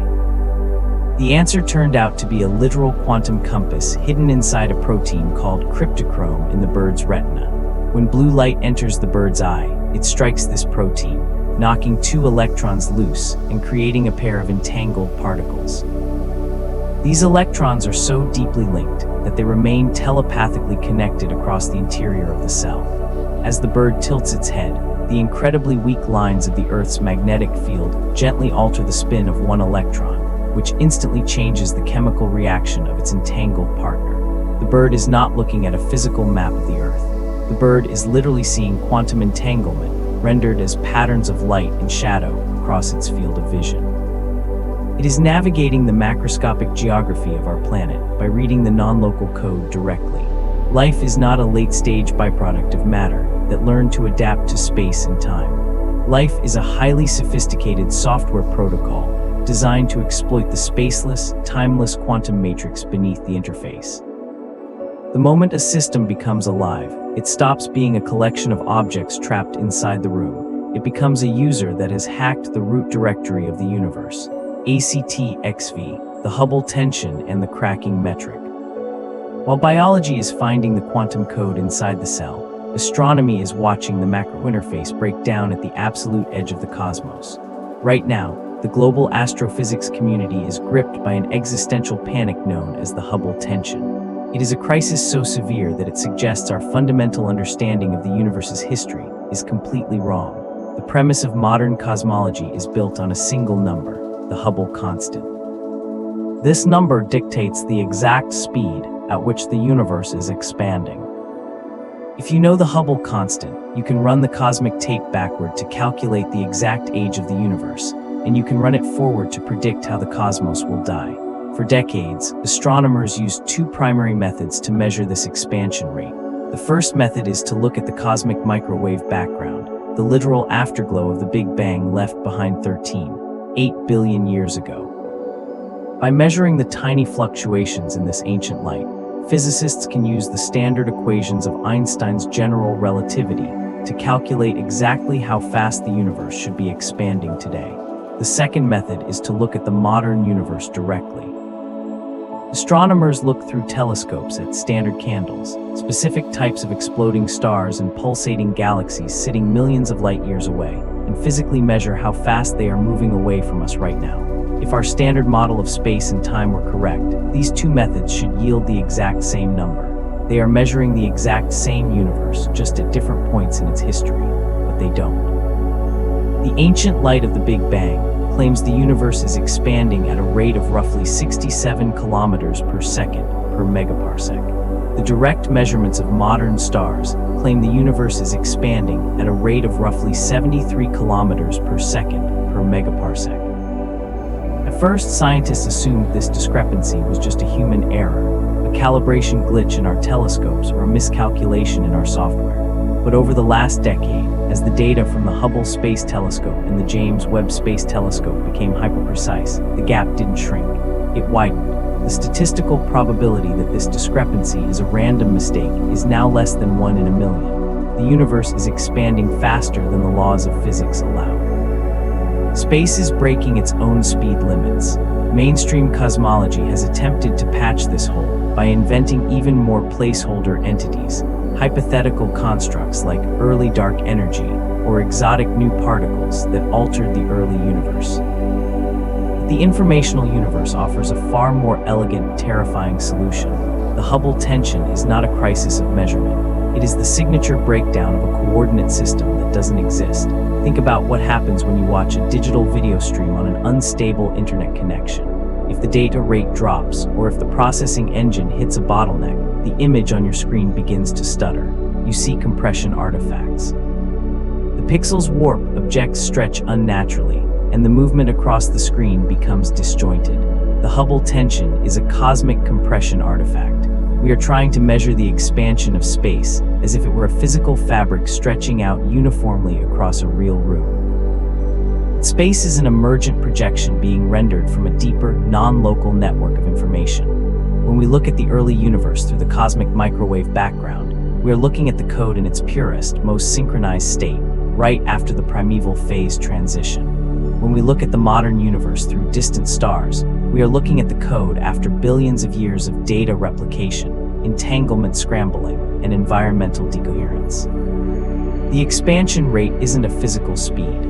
It is the calculation speed of the cosmic rendering engine. The discrepancy we measure between the ancient past and the modern present is the mathematical lag born from trying to force a non-local, informational network into a three-dimensional geometric box.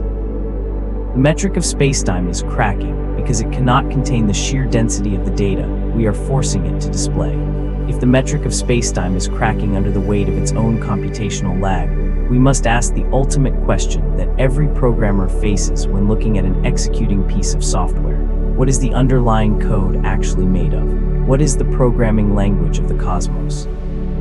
For decades, we assumed that to write a computer program capable of rendering a universe as complex as ours, with billions of galaxies, turbulent oceans, weather systems, and the intricate biology of the human brain, you would need a source code of infinite complexity. We imagined an impossibly dense, cosmic text written by a supreme intelligence, containing billions of lines of hyper-advanced mathematical instructions. But a radical breakthrough in the world of digital physics has revealed a far more elegant, mind-bending alternative. It suggests that the universe does not run on a complex, top-down programming language.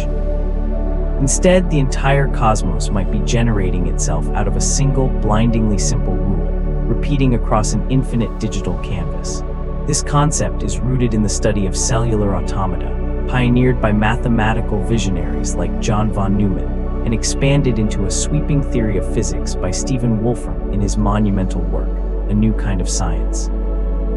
To understand how infinite complexity can be born from absolute simplicity, imagine a massive grid of square pixels, like a giant, endless checkerboard. Now, give this grid a single basic rule. For example, if a black pixel is surrounded by 2 white pixels, turn it black on the next tick of the clock. If it is surrounded by 3 black pixels, turn it white. This setup sounds like a children's game. It seems far too simple to produce anything meaningful. But when computer scientists ran these simple cellular automata programs on high-speed computers, allowing the rule to execute millions of times across the grid, a stunning miracle occurred. The grid didn't just form boring, repetitive check patterns. Instead, completely unprompted, the pixels began to organize themselves into complex, organic, and unpredictable structures. They generated beautiful geometric lattices, flowing tendrils that looked exactly like smoke, and independent, moving digital entities that cruised across the grid like living organisms. The complexity was not programmed into the code. The complexity emerged completely on its own, synthesized by the sheer, relentless iteration of a simple rule. Digital physicists believe our universe operates exactly like this pixelated grid. The fundamental laws of nature we spend billions of dollars trying to decode inside our particle accelerators. The masses of electrons, the strengths of nuclear forces, the geometry of relativity are not hard-coded into the universe. They are the macro-scale patterns generated by a single, simple, underlying informational rule, executing at the Planck scale since the dawn of the primeval phase transition. This completely redefines the concept of creation. The universe doesn't need a creator to actively design a tree, a planet, or a galaxy. The universe only needs a single, elegant binary rule. Once you press start, the relentless computation of the network automatically crystallizes pure information into matter, space, and time. The universe is not a computer built by an external engineer. The universe is the computation itself. ACT-XVII, the mathematical universe. Reality is not real.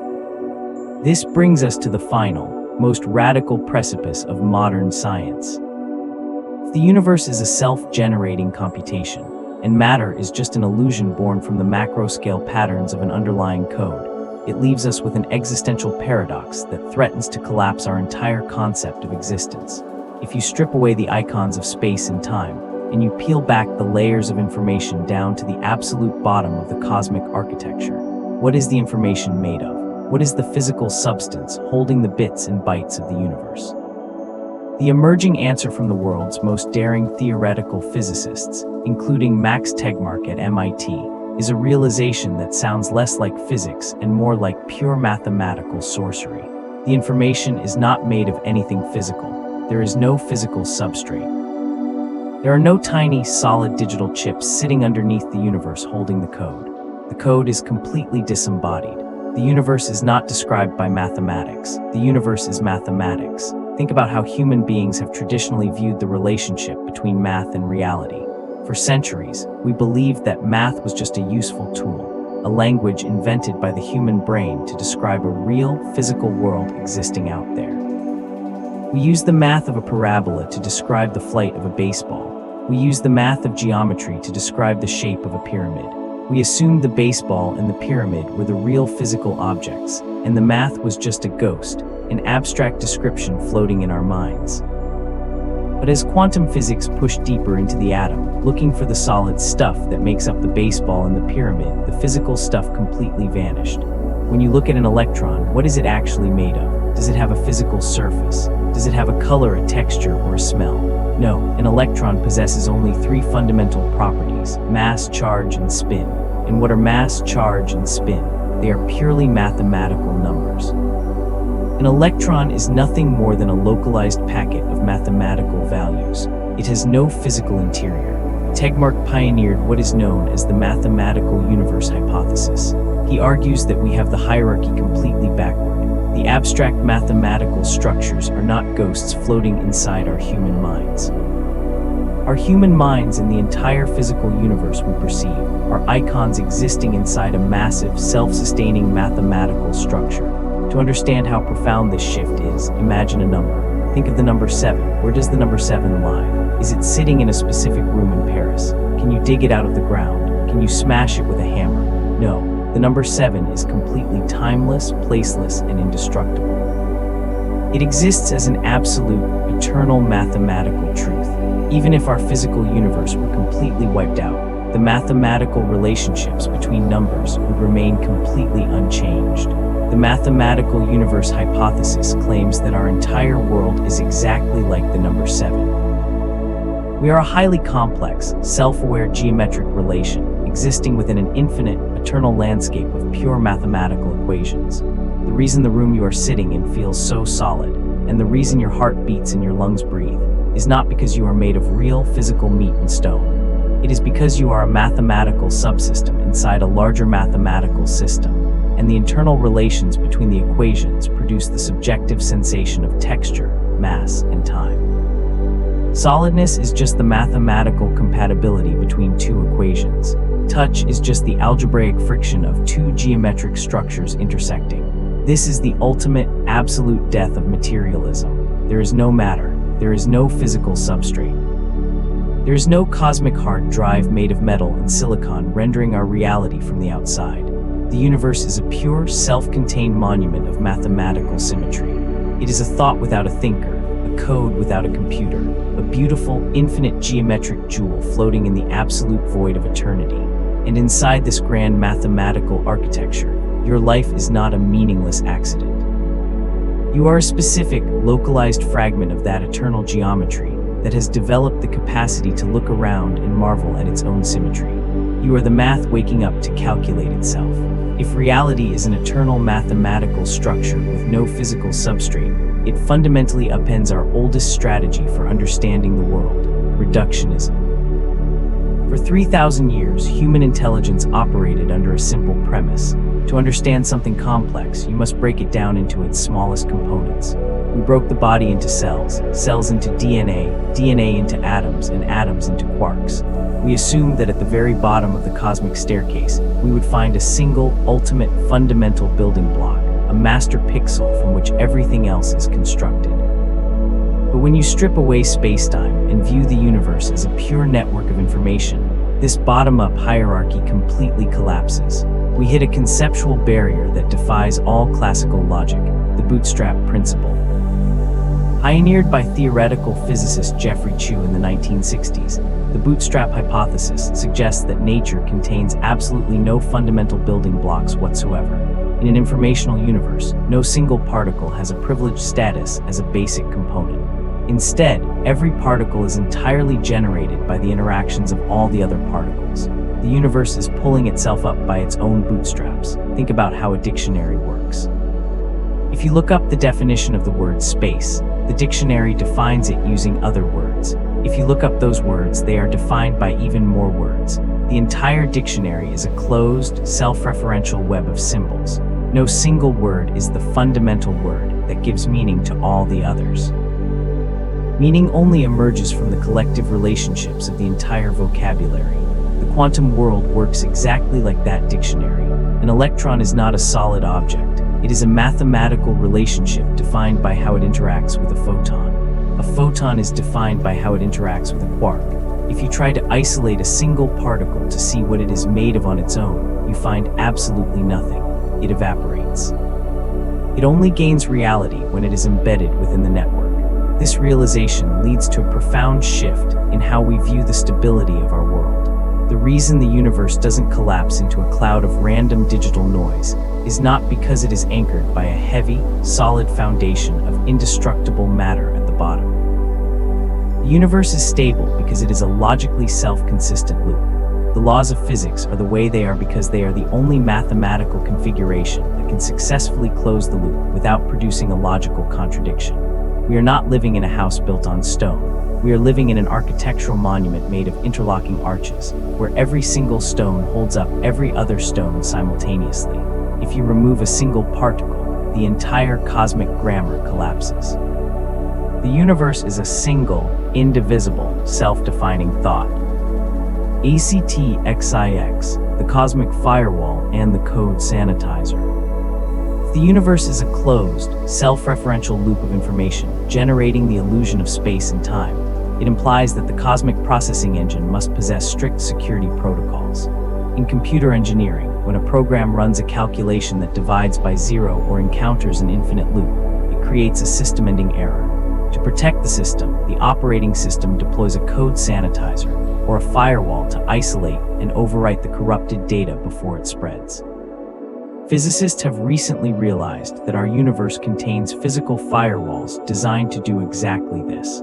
They are called singularities, and they are hidden inside the event horizons of black holes. For a long time, Einstein's general relativity predicted that if you pack enough mass into a tight enough space, gravity becomes infinitely strong. Spacetime curves so sharply that it rips open a bottomless funnel, a singularity where density becomes infinite and the laws of physics break down completely. For decades, we viewed singularities as real physical objects, monstrous, destructive points sitting in deep space. But in an informational universe, a singularity is not a physical object. It is a system crash. It is the exact location where our biological spacetime desktop interface divides by zero. When a massive star collapses, its data density becomes so high that the local three-dimensional rendering engine can no longer process the coordinates. Space and time run out of memory. Human observer could look directly at a bare singularity. They would see the raw, unrendered back-end code of the universe, a direct violation of the evolutionary user interface that keeps our minds stable. To prevent this system-wide corruption, the cosmic operating system automatically deploys a security protocol known as the cosmic censorship hypothesis. Formulated by Roger Penrose, this law dictates that the universe absolutely forbids the existence of a naked singularity. Every time a calculation crashes and creates a singularity, the universe instantly wraps it in an impenetrable digital encryption shield, an event horizon. The event horizon is a literal cosmic firewall. It is a one-way boundary in space through which light and information can never escape. It acts as a system sanitizer, isolating the corrupted, crashed code from the rest of the beautifully rendered three-dimensional simulation. What happens inside a black hole is not the destruction of matter by a monstrous force. It is the deletion of corrupted coordinates. The universe is actively sanitizing its memory disks, wiping the fictional pixels of space and time clean, and returning the raw information back to the flat, two-dimensional boundary of the cosmos. The black hole is the recycle bin of the universe's desktop interface. ACTXX, the CHRONOS lock, free WILL in a block universe. This understanding of an encrypted, complete, and self-generating cosmic program forces us into a final, deeply uncomfortable confrontation with the nature of human agency. If space is an illusion, if the future is the boundary projecting the present backward, and if the universe is a frozen monument of mathematical equations where time does not fundamentally flow, what happens to free will? We move through our lives under the absolute conviction that we are choosing our path in real time. You believe that when you woke up this morning, you made a conscious, unscripted decision of what to wear, what to eat, and how to act. We view the future as an open ocean of possibilities, waiting to be shaped by our volitions. But the Wheeler-DeWitt equation has already proved that at the baseline of reality, the time variable equals zero. We live in what physicists call the block universe. In this model, the past, the present, and the future are all equally real, coexisting simultaneously like the frames of a celluloid film strip. The frame showing your birth, the frame showing you reading these words right now, and the frames showing your final breath are all permanently etched into the geometric jewel of the cosmos. If the movie is already printed on the film reel, is your choice an illusion? Are we just passive biological marionettes, executing a script that was hard-coded into the mathematical architecture of the universe since the dawn of the phase transition? The informational universe offers an extraordinary, liberating resolution to this ancient paradox. It suggests that while the movie is indeed printed, your consciousness is the engine that determines which movie is being played. In computer science, a single video game disc can contain multiple different endings, thousands of branching pathways, and millions of unrendered choices. The entire game code is complete, frozen, and sitting on the plastic disc simultaneously. The past and the future of every possible choice already exist. But when you pick up the controller and step into the game, your real-time decisions determine which specific branch of the code is rendered onto your screen. You do not create the code, and you do not write the pathways. They are already mathematically fixed.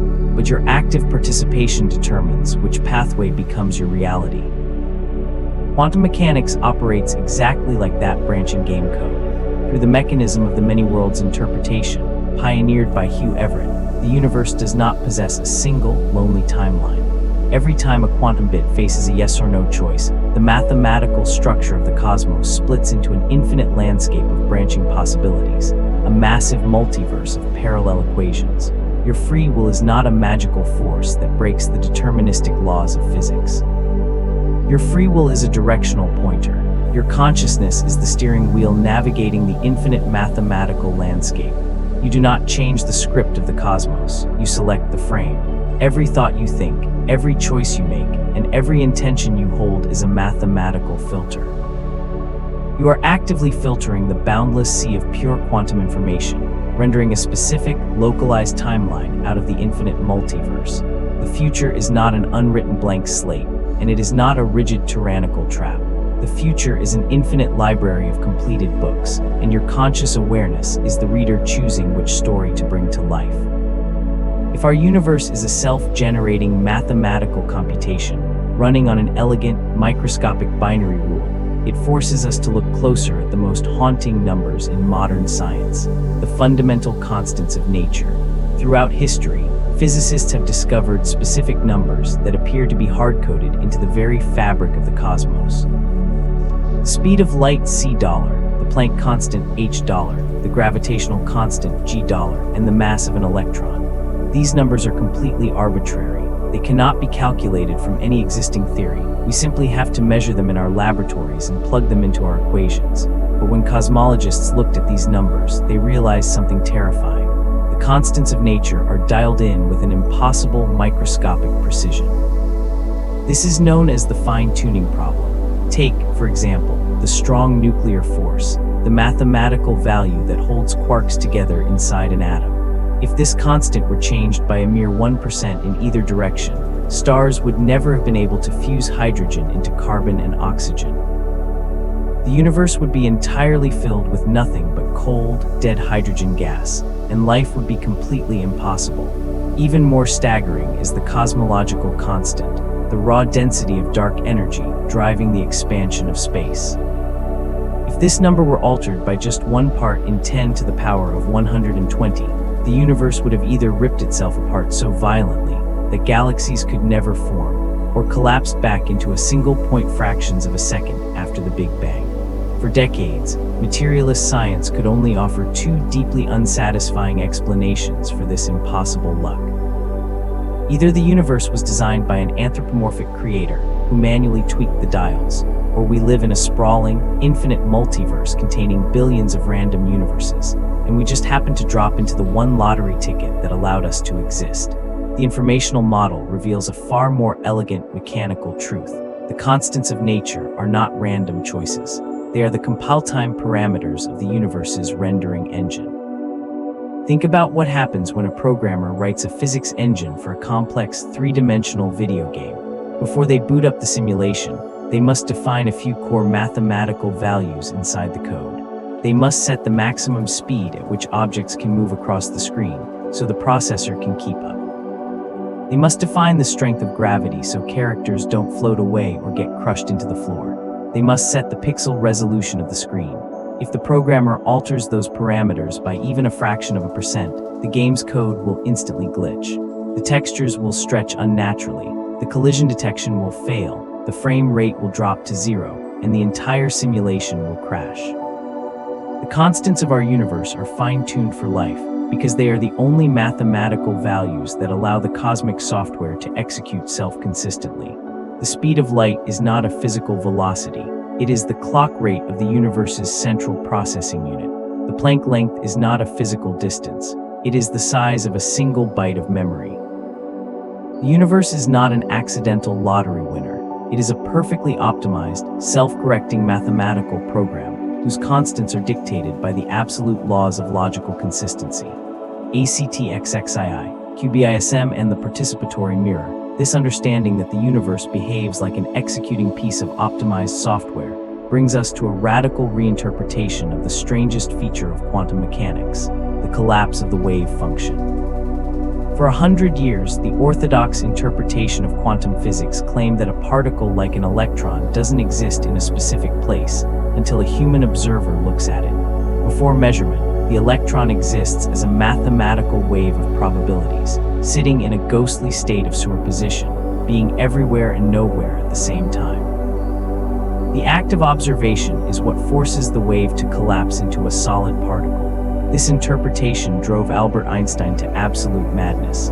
He famously asked his colleagues, "Do you really believe the moon is not there when nobody is looking at it?" He refused to accept a universe where objective physical facts depended on the subjective presence of a human mind. But a groundbreaking new movement in theoretical physics called cubism, or quantum Bayesianism, has finally resolved Einstein's existential crisis by offering an extraordinary shift in perspective. Cubism claims that the wave function is not a real physical wave floating out there in deep space. The wave function is a personal journal of expectations. Cubism applies the mathematics of Bayesian probability theory to the quantum world. In Bayesian math, probability is not a statement about an objective fact. It is a measurement of an agent's internal state of knowledge. If you flip a coin and cover it with your hand, the probability that it is heads is 50% to you. But to an observer who saw the coin fall, the probability is either 100% or 0. The probability doesn't live inside the physical metal of the coin. It lives inside the mind of the observer. When a physicist uses a wave function to calculate the behavior of an electron, they are not describing a physical wave moving through a real space. They are calculating their own internal probability of what their interface will show them next. The collapse of the wave function is not a physical event where a ghostly cloud instantly condenses into a solid rock. The collapse is simply the moment the user interacts with the system and updates their file.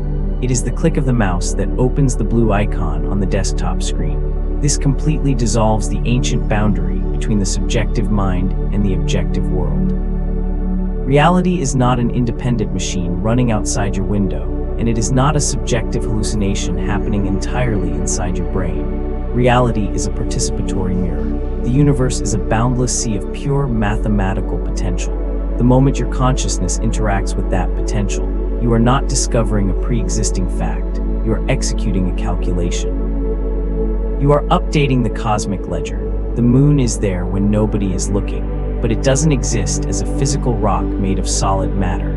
It exists as a perfectly preserved mathematical equation, waiting to be rendered onto the screen of an observer. ACTXXII, the BEKNSTIN bound, and the volume illusion if you still find it difficult to accept that the three-dimensional depth of your room is a beautifully rendered biological mirage. You must look at a hard mathematical law that represents the ultimate speed limit of information density in our universe. It is called the Bekenstein bound. In the 1970s, a brilliant theoretical physicist named Jacob Bekenstein was studying the thermodynamics of black hole. He asked a deceptively simple question. If you have a room of a specific size, what is the absolute maximum amount of information you can stuff inside it? How many files, books, or digital hard drives can you pack into a space before the universe says, no more? According to our common sense, three-dimensional logic, the answer should depend entirely on the volume of the room. If you double the depth, width, and height of a box, you increase its volume by a factor of 8, meaning you should be able to stuff 8 times more information inside it. This is how we pack warehouses, containers, and computer memory chips. When Bekenstein calculated the ultimate limits of information density using the laws of quantum mechanics and gravity, he arrived at a result that violated all classical intuition. He discovered that if you continue to stuff more and more information, more matter, more energy, more data, into a three-dimensional room, you eventually hit a hard thermodynamic wall. The moment the density of the information exceeds a specific mathematical threshold, the room can no longer contain it. The space collapses under its own data weight, instantly tearing a hole in space-time and forming a black hole. And when you measure the information capacity of that resulting black hole, you realize that the data is no longer stored inside its volume. The maximum amount of information a black hole can hold is strictly limited by the surface area of its two-dimensional event horizon. This is the Bekenstein bound, and its implications are a devastating mathematical proof that volume is an illusion. If three-dimensional space were fundamental, the maximum data capacity of a region of space would scale with its volume. It would grow as the cube of its radius, r3, but the universe refuses to allow this. The universe dictates that the ultimate information capacity of any space scales strictly with its surface area, growing only as the square of its radius, r2. This is the exact mathematical signature of a hologram. The reason you cannot store volume-scale data inside our universe is because the interior space doesn't exist. The volume of your room is a computational projection, a macroscopic illusion generated by the true bits of data etched onto the two-dimensional boundary wrapper of the cosmos. Trying to stuff more data into the volume of a room than its surface area allows is like trying to write more information into a three-dimensional holographic image than is recorded on the flat plastic film behind it. You cannot write data onto a shadow. The boundary is the reality. The interior is a ghost. If the Bekenstein bound proves that a black hole stores its data exclusively on its two-dimensional surface, it forces us to confront a lethal contradiction that brought Stephen Hawking and Leonard Susskind into a 20-year intellectual war. It is a paradox that strikes at the very heart of whether reality can exist at all, the black hole information paradox. In the mid-1970s, Hawking made a calculation that terrified the physics world. He realized that black holes are not completely black. Because of the quantum fluctuations we discussed earlier, where virtual particles constantly pop into existence near the event horizon, occasionally, one particle falls into the black hole while its partner escapes out into the cosmos. This escaping particle steals a microscopic fraction of the black hole's mass. Over unthinkably vast stretches of time, this slow leak causes the black hole to shrink, boil, and eventually detonate in a silent flash of energy. This phenomenon is known as Hawking radiation. This sounds like standard astrophysics until you ask a simple question: what happened to the information that fell inside? Imagine you take a priceless, one-of-a-kind manuscript containing the lost secrets of human history. If you throw that manuscript into a conventional fire, the pages turn to ash and smoke. To our human eyes, the information is gone. But according to the absolute laws of quantum mechanics, the information is not truly destroyed. Every single atom of ink, every curl of smoke, and every photon of heat carries a microscopic trace of the original text. If you had an omniscient supercomputer capable of tracking every atom in the room, you could perfectly reverse the calculation and reconstruct the manuscript word for word. In quantum physics, information is strictly conserved. It can never be erased. But Hawking's math claimed that when a black hole evaporates, it doesn't leave behind organized ash. The Hawking radiation leaking out is completely random, chaotic noise. It carries no memory of what fell inside. If a black hole swallows a star or an astronaut or a library and then completely evaporates into pure randomness, the information is utterly wiped from the cosmic record. This is not a minor glitch in the equations. If information can be truly destroyed, then the foundational law of quantum mechanics is broken. If quantum mechanics is broken, the past can no longer be mathematically linked to the future, causality dissolves, and the entire structure of science collapses into absolute lawlessness. Susskind refused to accept this cosmic lawlessness. He countered with a radical concept born directly from the holographic principle: black hole complementarity. Susskind proved that from the perspective of an outside observer, an object falling toward a black hole never actually crosses the event horizon. Instead, as it approaches that intense gravitational boundary, the extreme warping of space causes the object to flatten out. Its constituent atoms are stretched across the surface of the horizon like hot wax, scrambled into a massive, two-dimensional quantum mosaic. When the black hole radiates its energy back out via Hawking radiation, it isn't radiating random noise. It is radiating the highly scrambled, encrypted data stored on its surface. The information was never inside the volume of the black hole to begin with. It was backed up on the boundary, waiting to be recycled back into the simulation. The universe does not have a delete key. Even at the absolute precipice of a gravitational monster, the operating system preserves its source code, proving once again that the surface data is the only permanent truth of the cosmos. ACT-XXV, the simulation threshold, and LANDAUR's boundary, this understanding of a universe that strictly preserves and processes its information, brings us face to face with a hard engineering reality.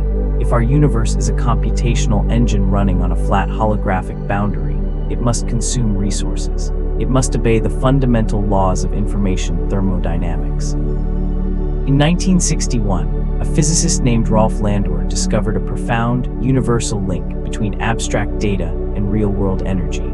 It is known as Landauer's principle. Landauer mathematically proved that information is not an ethereal, spiritual concept floating outside the physical world. Information is physical. Every time you perform a logical operation inside a computer, specifically, every time you erase a single bit of digital data, changing a 1 to a 0, you must expend a mandatory, irreducible amount of heat energy. The equation is absolute $E equals kBT / ln $2 where E$ is the energy, kB$ is the Boltzmann constant, and T$ is the temperature of the system. You cannot bypass this law. Every time your computer deletes a file or rewrites its memory disk, it generates a microscopic wave of physical heat. This is why massive data centers require oceans of cooling water to keep from melting. If the universe is a cosmic processing engine rendering our spacetime interface, it must be bound by Landauer's limit. Every time a quantum bit on the holographic boundary updates its state, every time an electron changes its spin, and every time a human mind makes a choice and collapses a wave function, data is processed, and a thermodynamic toll must be paid.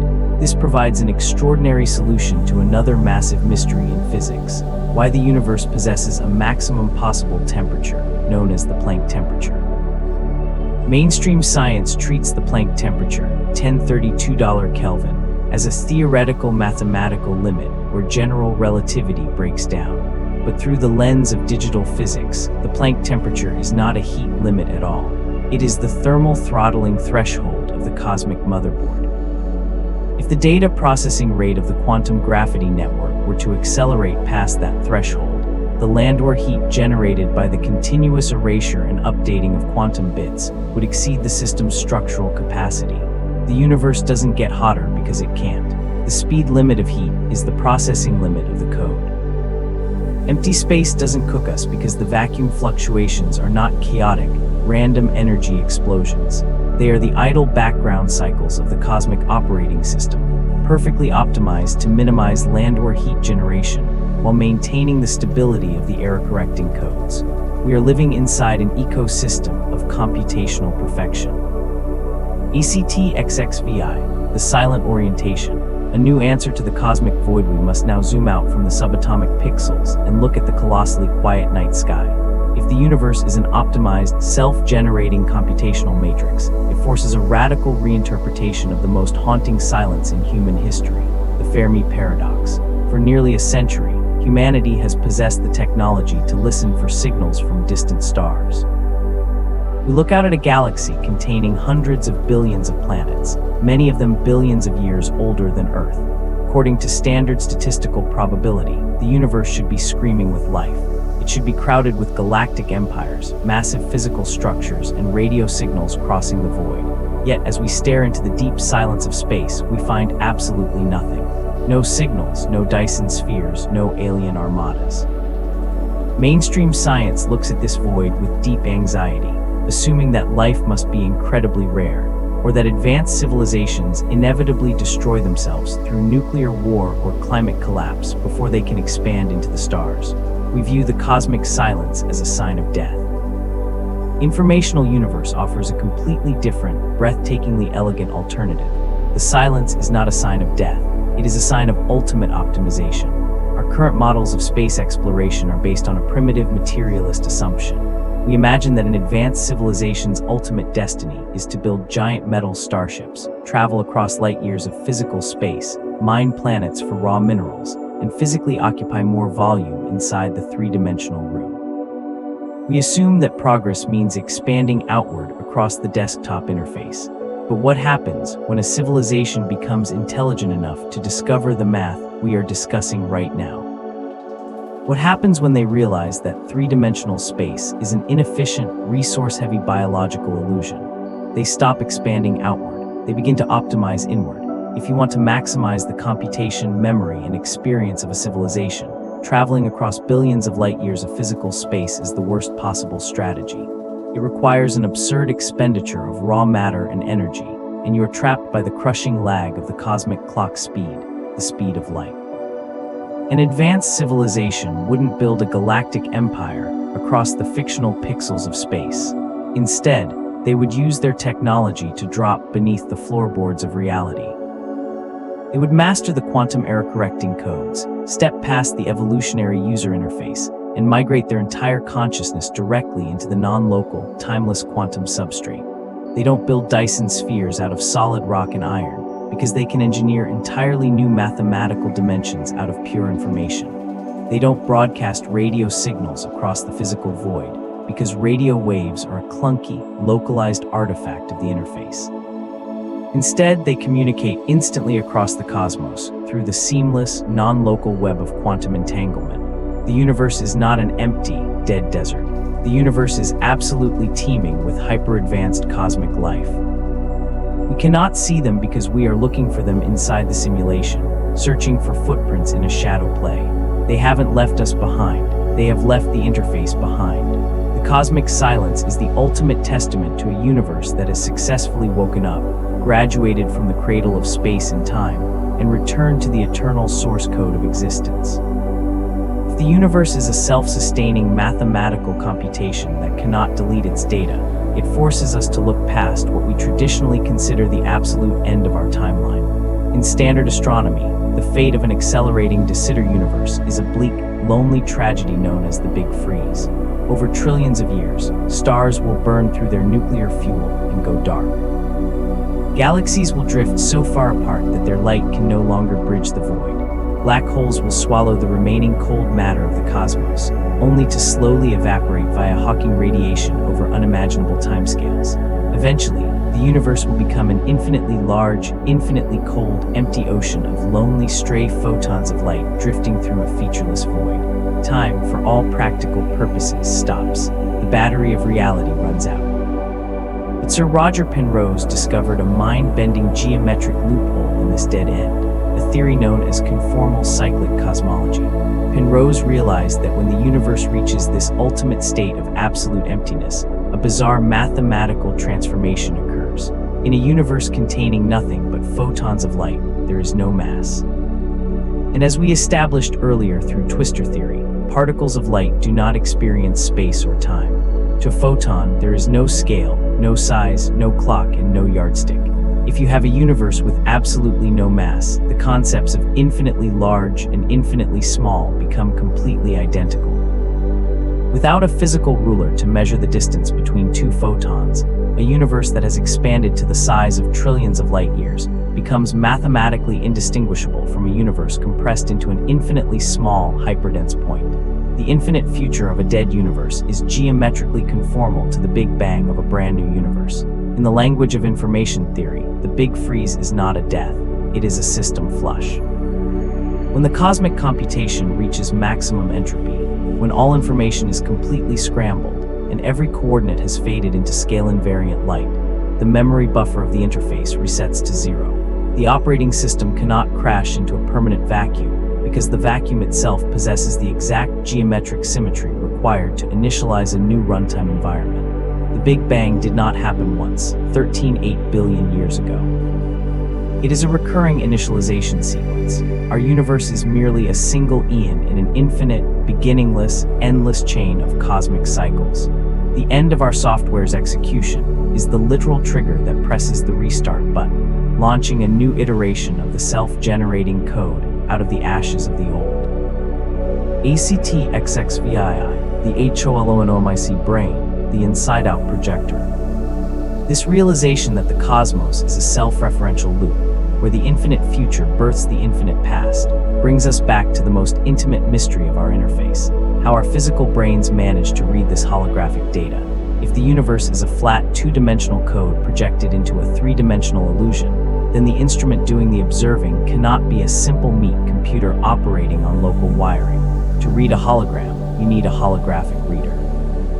In the late 20th century, neuroscientist Carl Pribram and quantum physicist David Bohm combined their insights to formulate a radical model of human cognition known as the holonomic brain theory. Pribram was frustrated by a persistent mystery in brain surgery. You can damage massive, significant portions of a mammal's brain, yet you can almost never surgically isolate and remove a single, specific memory. Memories are not stored in individual neurons like files inside a computer folder. They are distributed across the entire neural network. Bohm realized that the brain stores information exactly like a piece of holographic film. If you take a standard photographic film of a car and cut it in half, you lose half the image. But if you take a piece of holographic film, illuminate it with a laser, and smash it into 100 tiny pieces, each individual fragment doesn't show a shattered piece of the car. Each microscopic shard contains the entire image of the car, just viewed from a slightly different angle. The whole is permanently encoded within every part. The holonomic brain theory claims that our brains process reality by creating an internal holographic matrix. When sensory information, photons striking our retinas, sound waves vibrating our eardrums, enters our nervous system, it doesn't travel as isolated electrical pulses. Instead, the electrical signals create massive, overlapping interference patterns across the brain's electromagnetic field.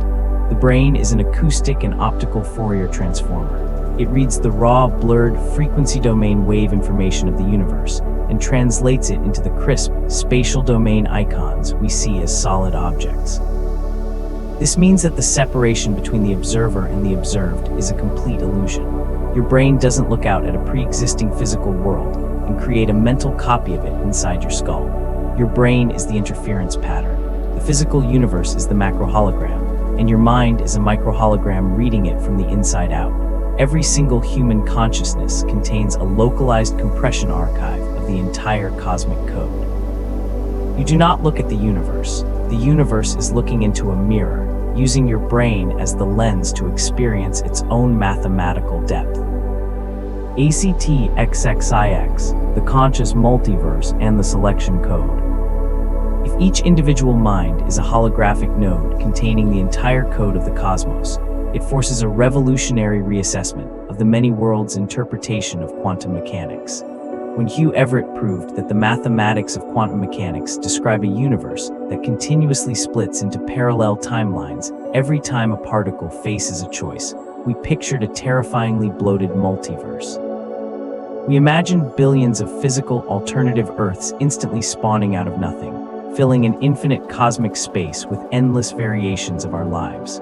This materialist view of parallel universes makes the cosmos look messy, wasteful, and chaotic.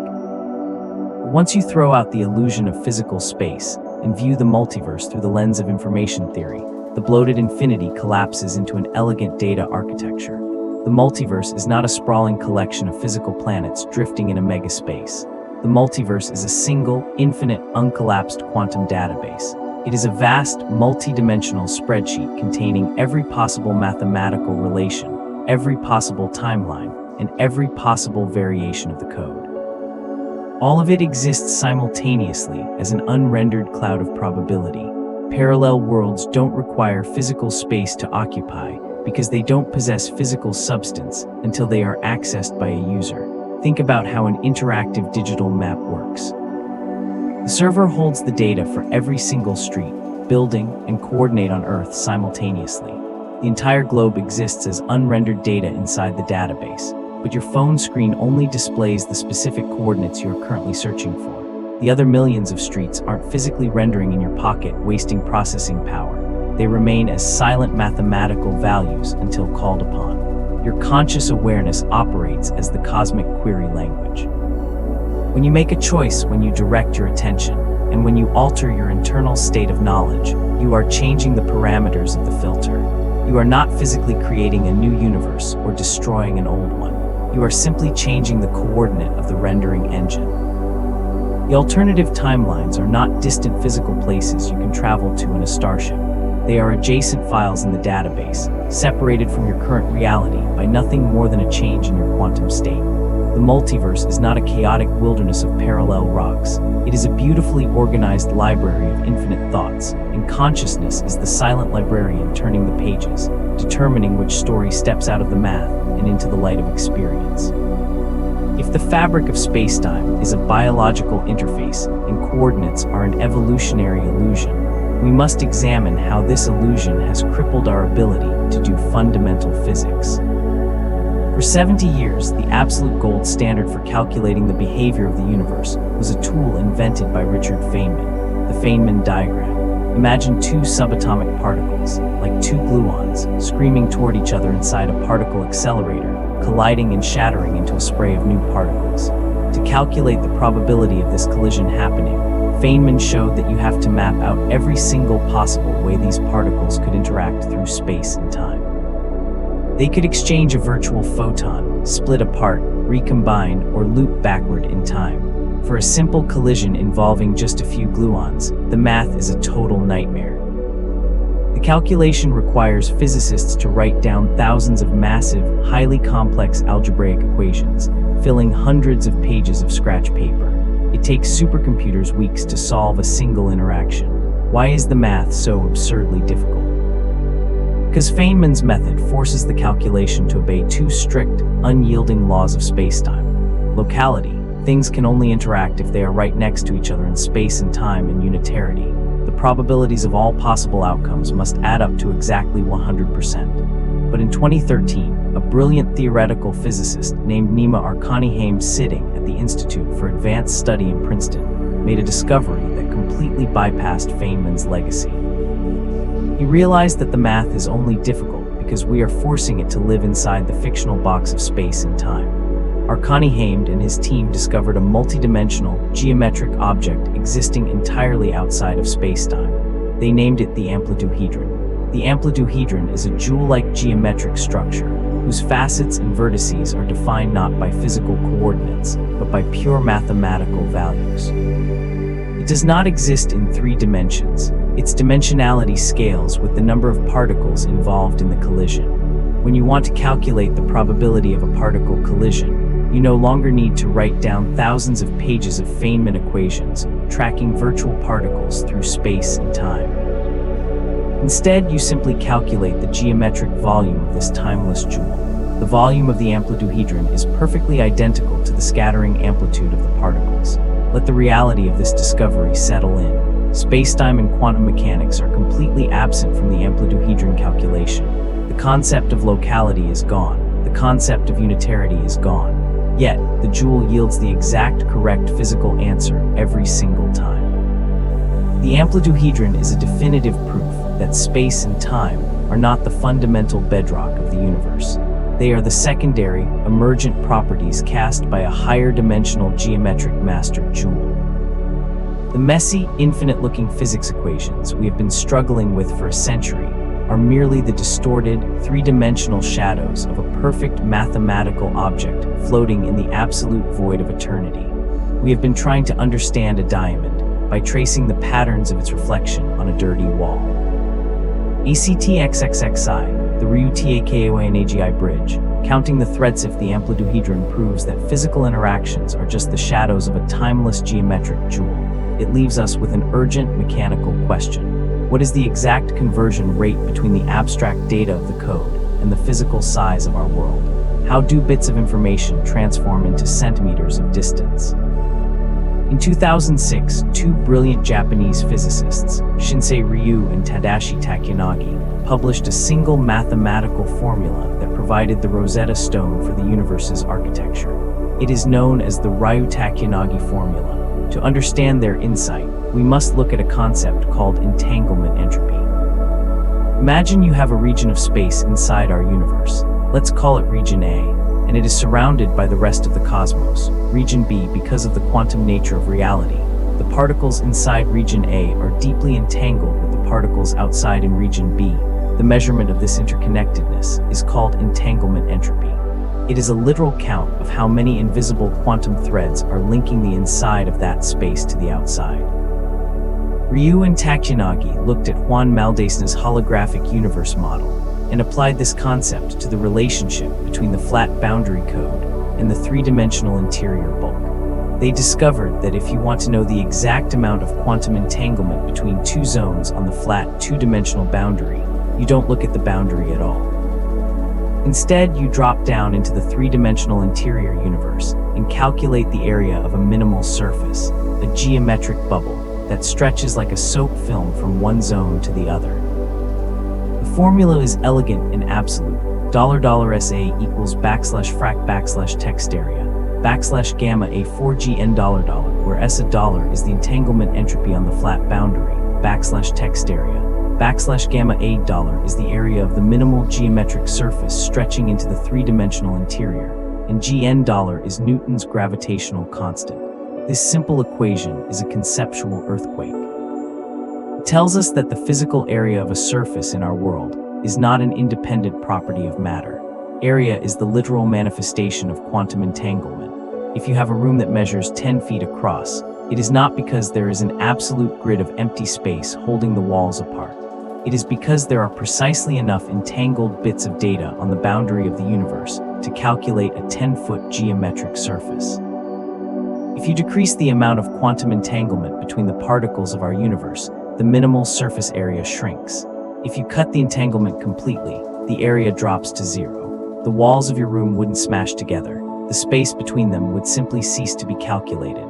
The Ryu-Takanagi formula proved that geometry is nothing more than a macro-scale data visualization of a microscopic quantum web. The fabric of reality is woven from information, and entanglement is the loom. ACT XXXII, commutative geometry. The coordinate blur-if geometry is just a data visualization woven by quantum entanglement. It implies that if we zoom in close enough to the individual pixels of our universe, the standard rules of geometry must completely break down. In our everyday world, geometry obeys the foundational laws of algebra. One of the most basic laws is the commutative property. If you multiply number A by number B, it yields the exact same result as multiplying number B by number A. $2 times $3 equals $3 times $2. This property dictates our entire experience of navigation. If you start at a specific point in your room, move 3 steps forward, and then 2 steps to the right, you will land in the exact same spot as if you had moved 2 steps to the right first, and then 3 steps forward. The order of your spatial operations does not matter. The coordinates commute. But in the late 20th century, a revolutionary mathematical physicist named Elaine Connes realized that if the universe is fundamentally a quantum processing engine, this commutative harmony cannot hold at the Planck scale. He invented a radical new framework called non-commutative geometry. In Connes' quantum geometry, coordinates are no longer passive numbers representing points in space. They are upgraded to quantum operators, and quantum operators do not commute. If you attempt to measure the position of a particle along the x-axis $, and then along the y-axis $, at the absolute foundation of reality, the order in which you perform those measurements alters the outcome. The math states that $x \c dot y nec y c dot x $. Think about the shattering implication of this formula. If x \c dot y does not equal y \c dot x $, it means the concept of a precise physical point in space does not exist. You cannot define exact location because the very grid of coordinates is fundamentally blurry. This is not a human limitation or a blurriness caused by bad microscopes. It is a structural property of the code. This non-commutative blur is exactly how a graphics card processes a modern video game. To render a fluid, high-resolution world, the computer's processor utilizes matrices of numbers that are multiplied together in strict sequential orders. If you change the order of the matrix multiplication, the entire image on the screen changes. Our universe is a non-commutative graphic rendering. Space is blurry at the Planck scale because the cosmic processor requires an order of operations to execute its calculations. If you try to look past that order of operations, the smooth illusion of coordinates dissolves into a matrix of non-commuting algebraic values.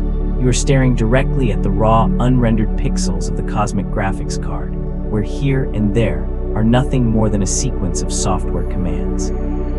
If non-commutative geometry blurs the very pixels of space at the Planck scale, it forces us to return to the most stubborn illusion of our everyday experience, the forward march of time. We feel time passing with an absolute, undeniable intimacy. You can close your eyes to block out space, but you cannot escape the steady, ticking flow of the present moment melting into the past.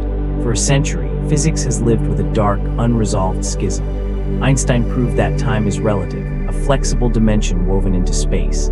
But quantum mechanics treats time as an absolute, unchanging master clock ticking outside the universe, completely independent of the particles inside. When physicists attempted to unify these two masterpieces into a single equation of quantum gravity, the Wheeler-DeWitt equation, the time variable vanished completely. The math proudly declared that the universe as a whole is completely frozen. It is static, changeless, and eternal. This leaves us with a staggering paradox. If the fundamental equation of the universe states that time does not exist, why do we experience it? In 1983, two brilliant physicists, Don Page and William Wouters, discovered an extraordinary mechanism that solves the mystery.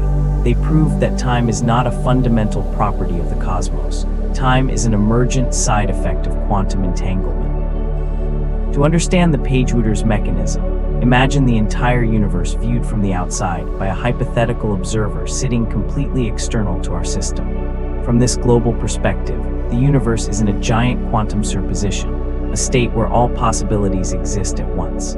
Because the system is completely closed and isolated, its total energy and quantum state never change. To the outside observer, the universe is a permanent, timeless block of ice. Nothing moves, nothing happens. But now, place a clock inside that universe and place a human observer next to it. The moment the observer looks at the clock, their brain becomes quantum mechanically entangled with the hands of the device. Page and Wouters proved mathematically that if you read the quantum state of the observer relative to the state of the clock, the frozen block of ice instantly shatters into a fluid timeline.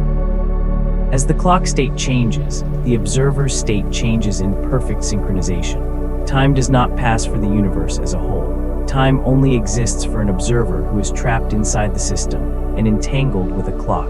Think about the profound philosophy hidden within this math. The flow of time is a subjective illusion born from separation. It is the friction generated when one part of the quantum network looks at another part.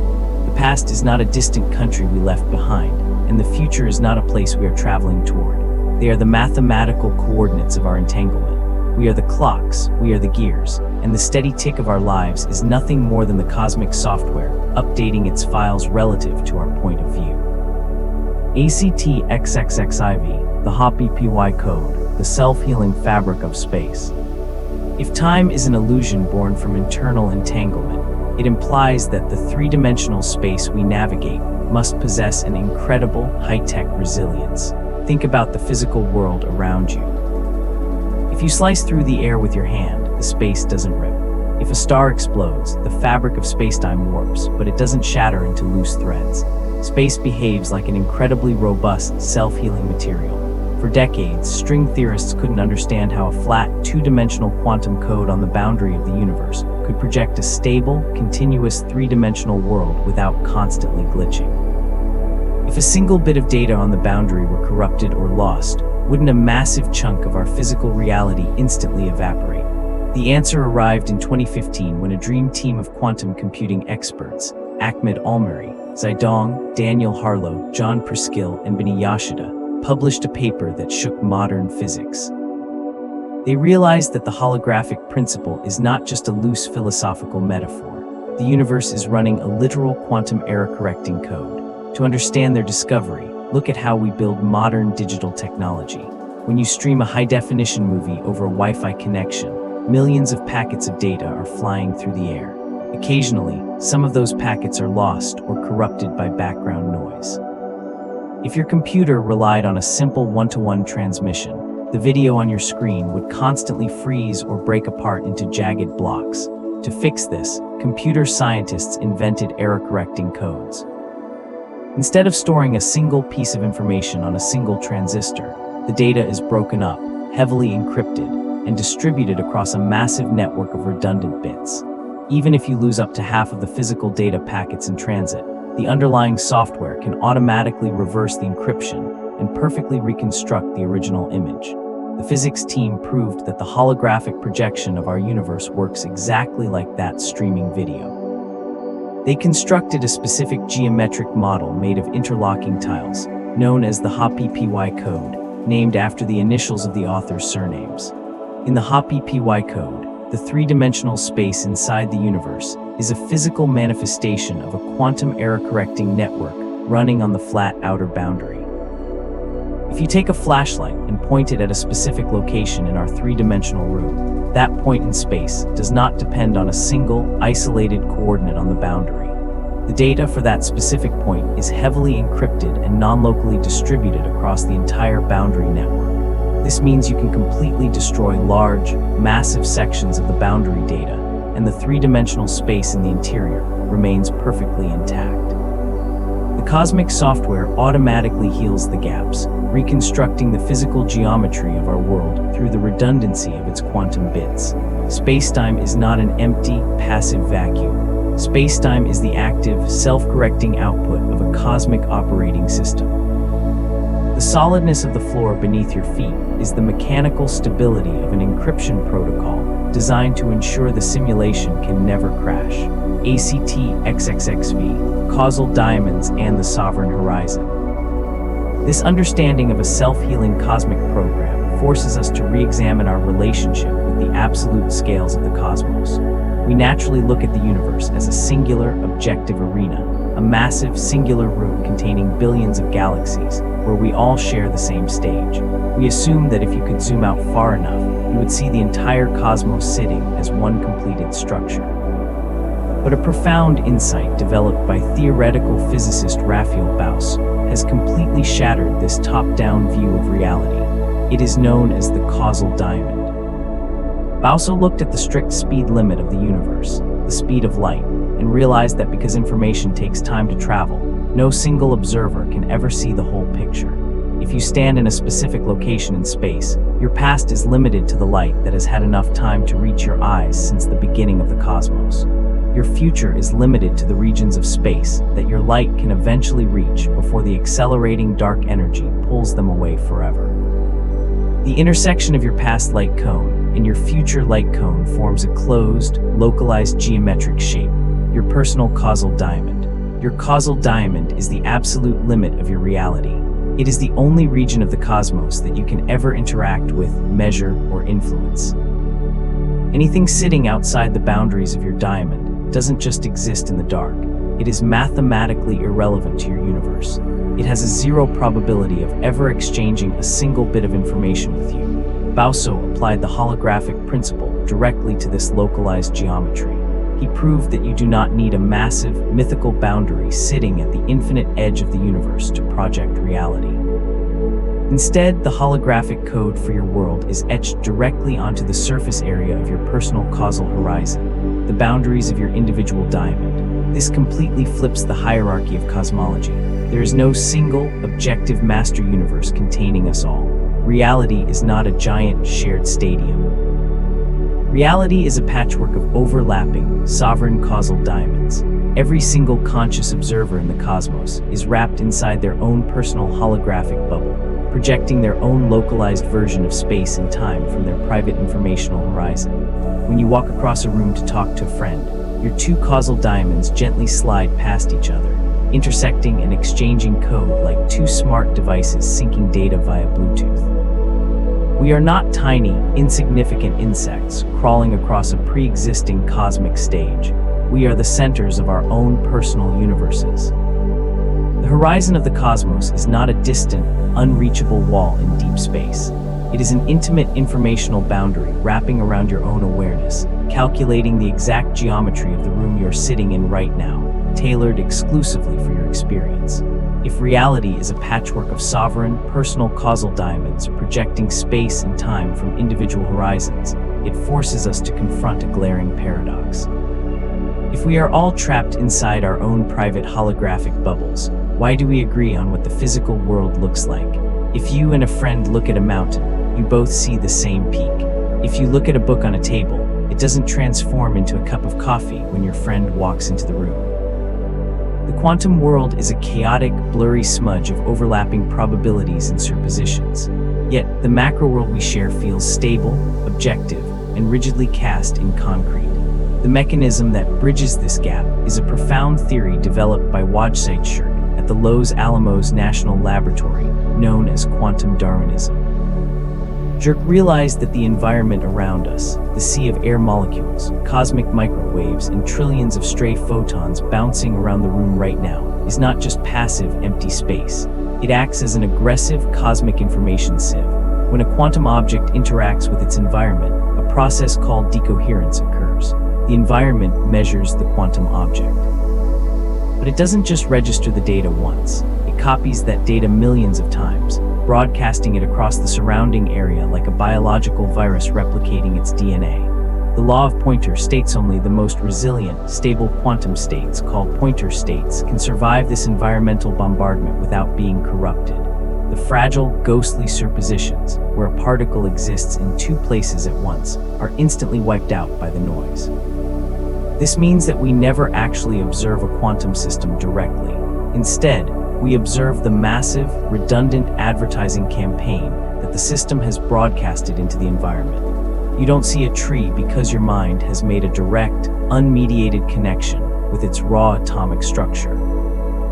You see the tree because trillions of photons have bounced off its leaves, become deeply entangled with its shape, and saturated the local environment with identical copies of the tree data. Objectivity is not an intrinsic property of matter. It is a survival of the fittest information. The shared physical universe we inhabit is a consensus reality engineered by quantum Darwinism, a hyper-optimized cache of data that has survived the environmental meat grinder, leaving behind a perfectly synchronized, stable illusion for our collective interfaces to read. ACTXXXVII, constructor theory. The laws of the possible. This realization that classical physics is just a highly filtered data stream implies that our fundamental laws of nature are written in the wrong language. For 3 centuries since the time of Isaac Newton, physics has operated on a single dogmatic paradigm. You take an initial state where the particles are right now, apply a law of motion like F equals ma dollar or the Schrödinger equation, and calculate where those particles will be in the future. But as we have proven through the amplituhedron and the Page-Wooter's mechanism, both space and time are emergent illusions. If time does not fundamentally pass, then tracking the trajectories of particles through time is an exercise in futility. It is like trying to understand how a piece of software works by tracing the physical flow of electrons through a motherboard. To solve this, pioneering quantum physicist David Deutsch and theorist Chiara Marletto at the University of Oxford formulated a radical top-down architecture for reality, constructor theory. Constructor theory completely discards laws of motion. Instead, it re-envisions the laws of physics as a master set of logic gates. It defines the universe not by what happens, but by what is possible versus impossible, and why. In this framework, the fundamental building blocks of reality are not particles, fields, or strings. They are tasks and constructors. A task, a transformation that takes an input state and turns it into an output state.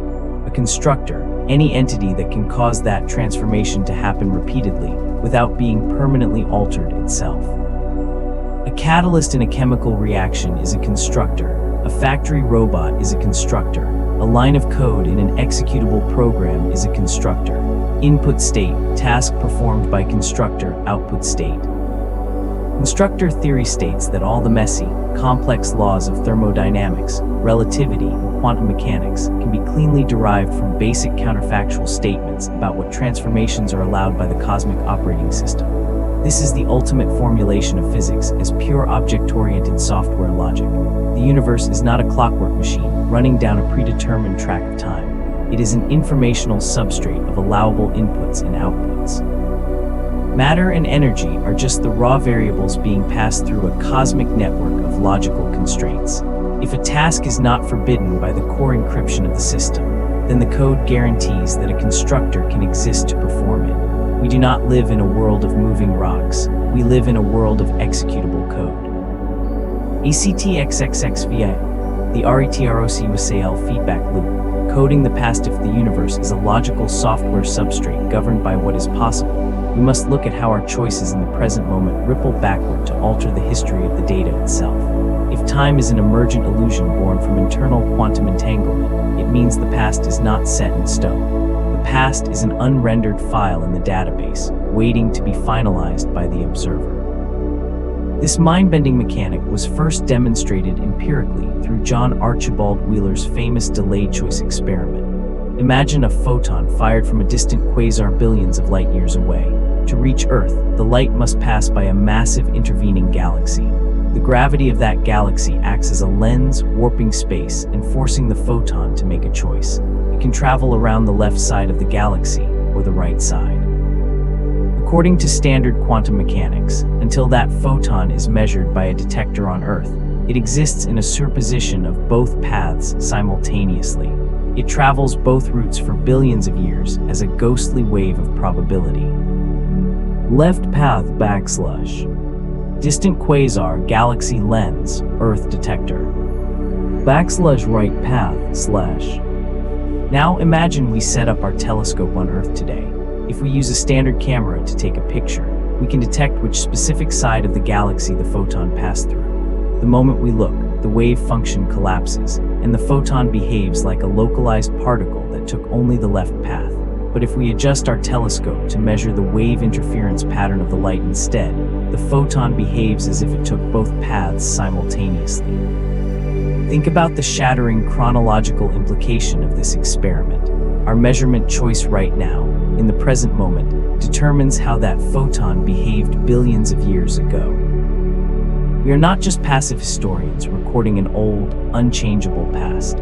Our conscious queries retrocausally write the history of the cosmos. The database of reality does not hardcode its historical data packets until a user inputs a query that requires them to be rendered. The universe is a self-generating, participatory feedback loop.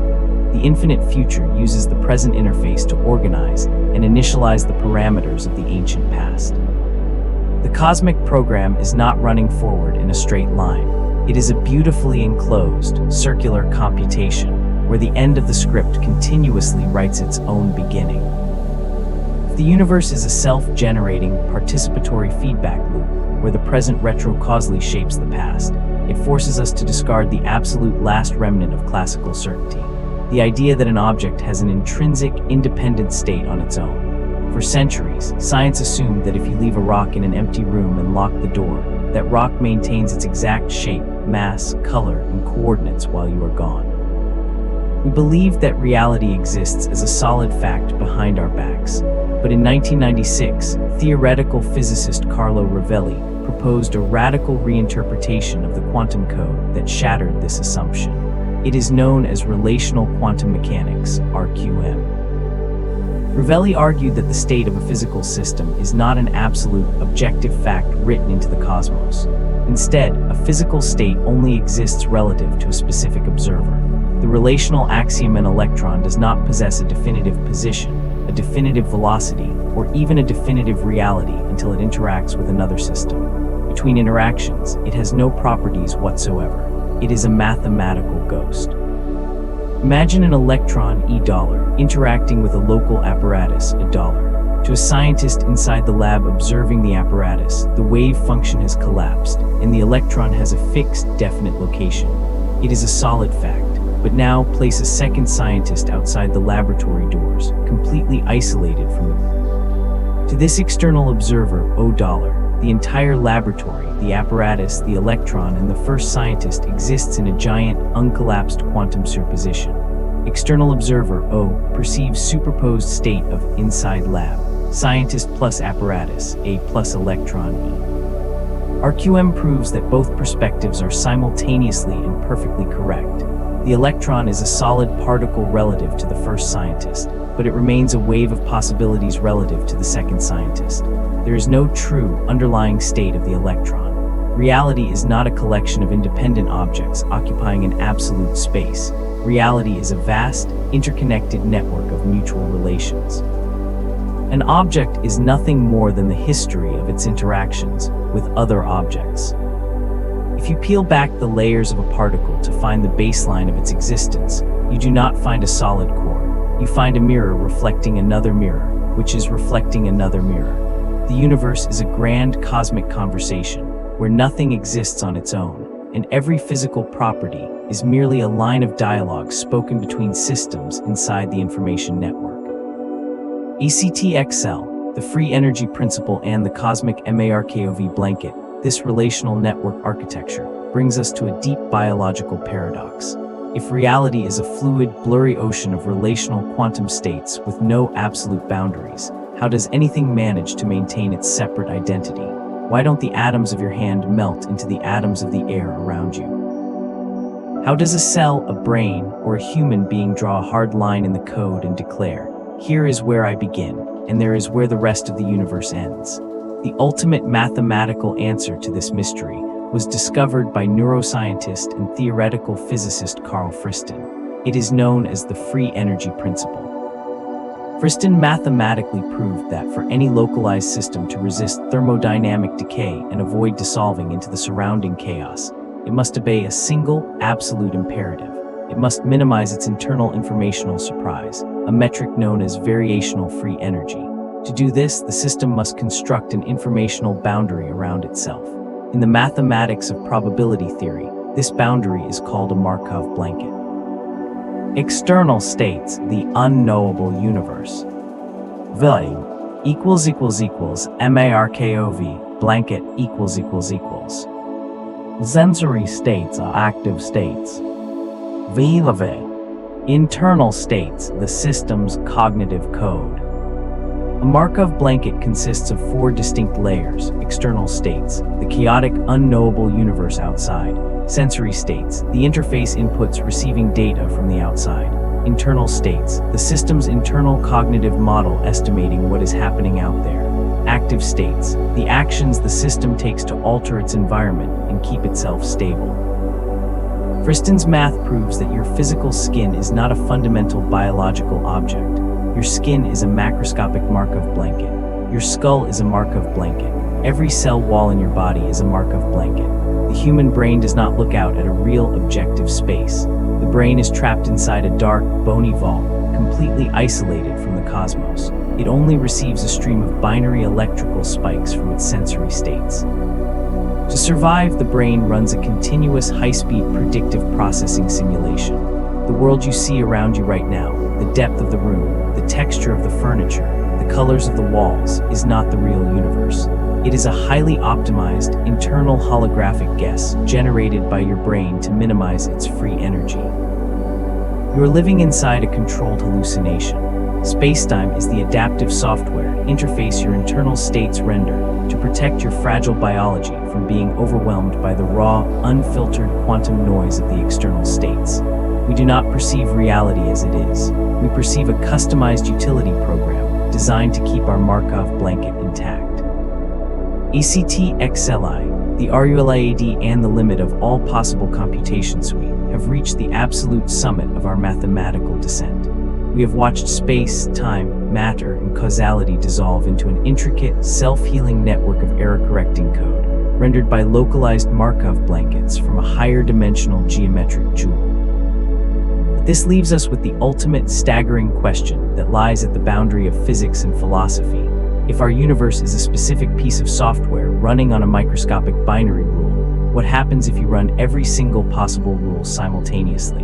What is the ultimate destination if you step completely outside our specific cosmic program? The answer is a mind-melting concept pioneered by Stephen Wolfram, the Ruliad.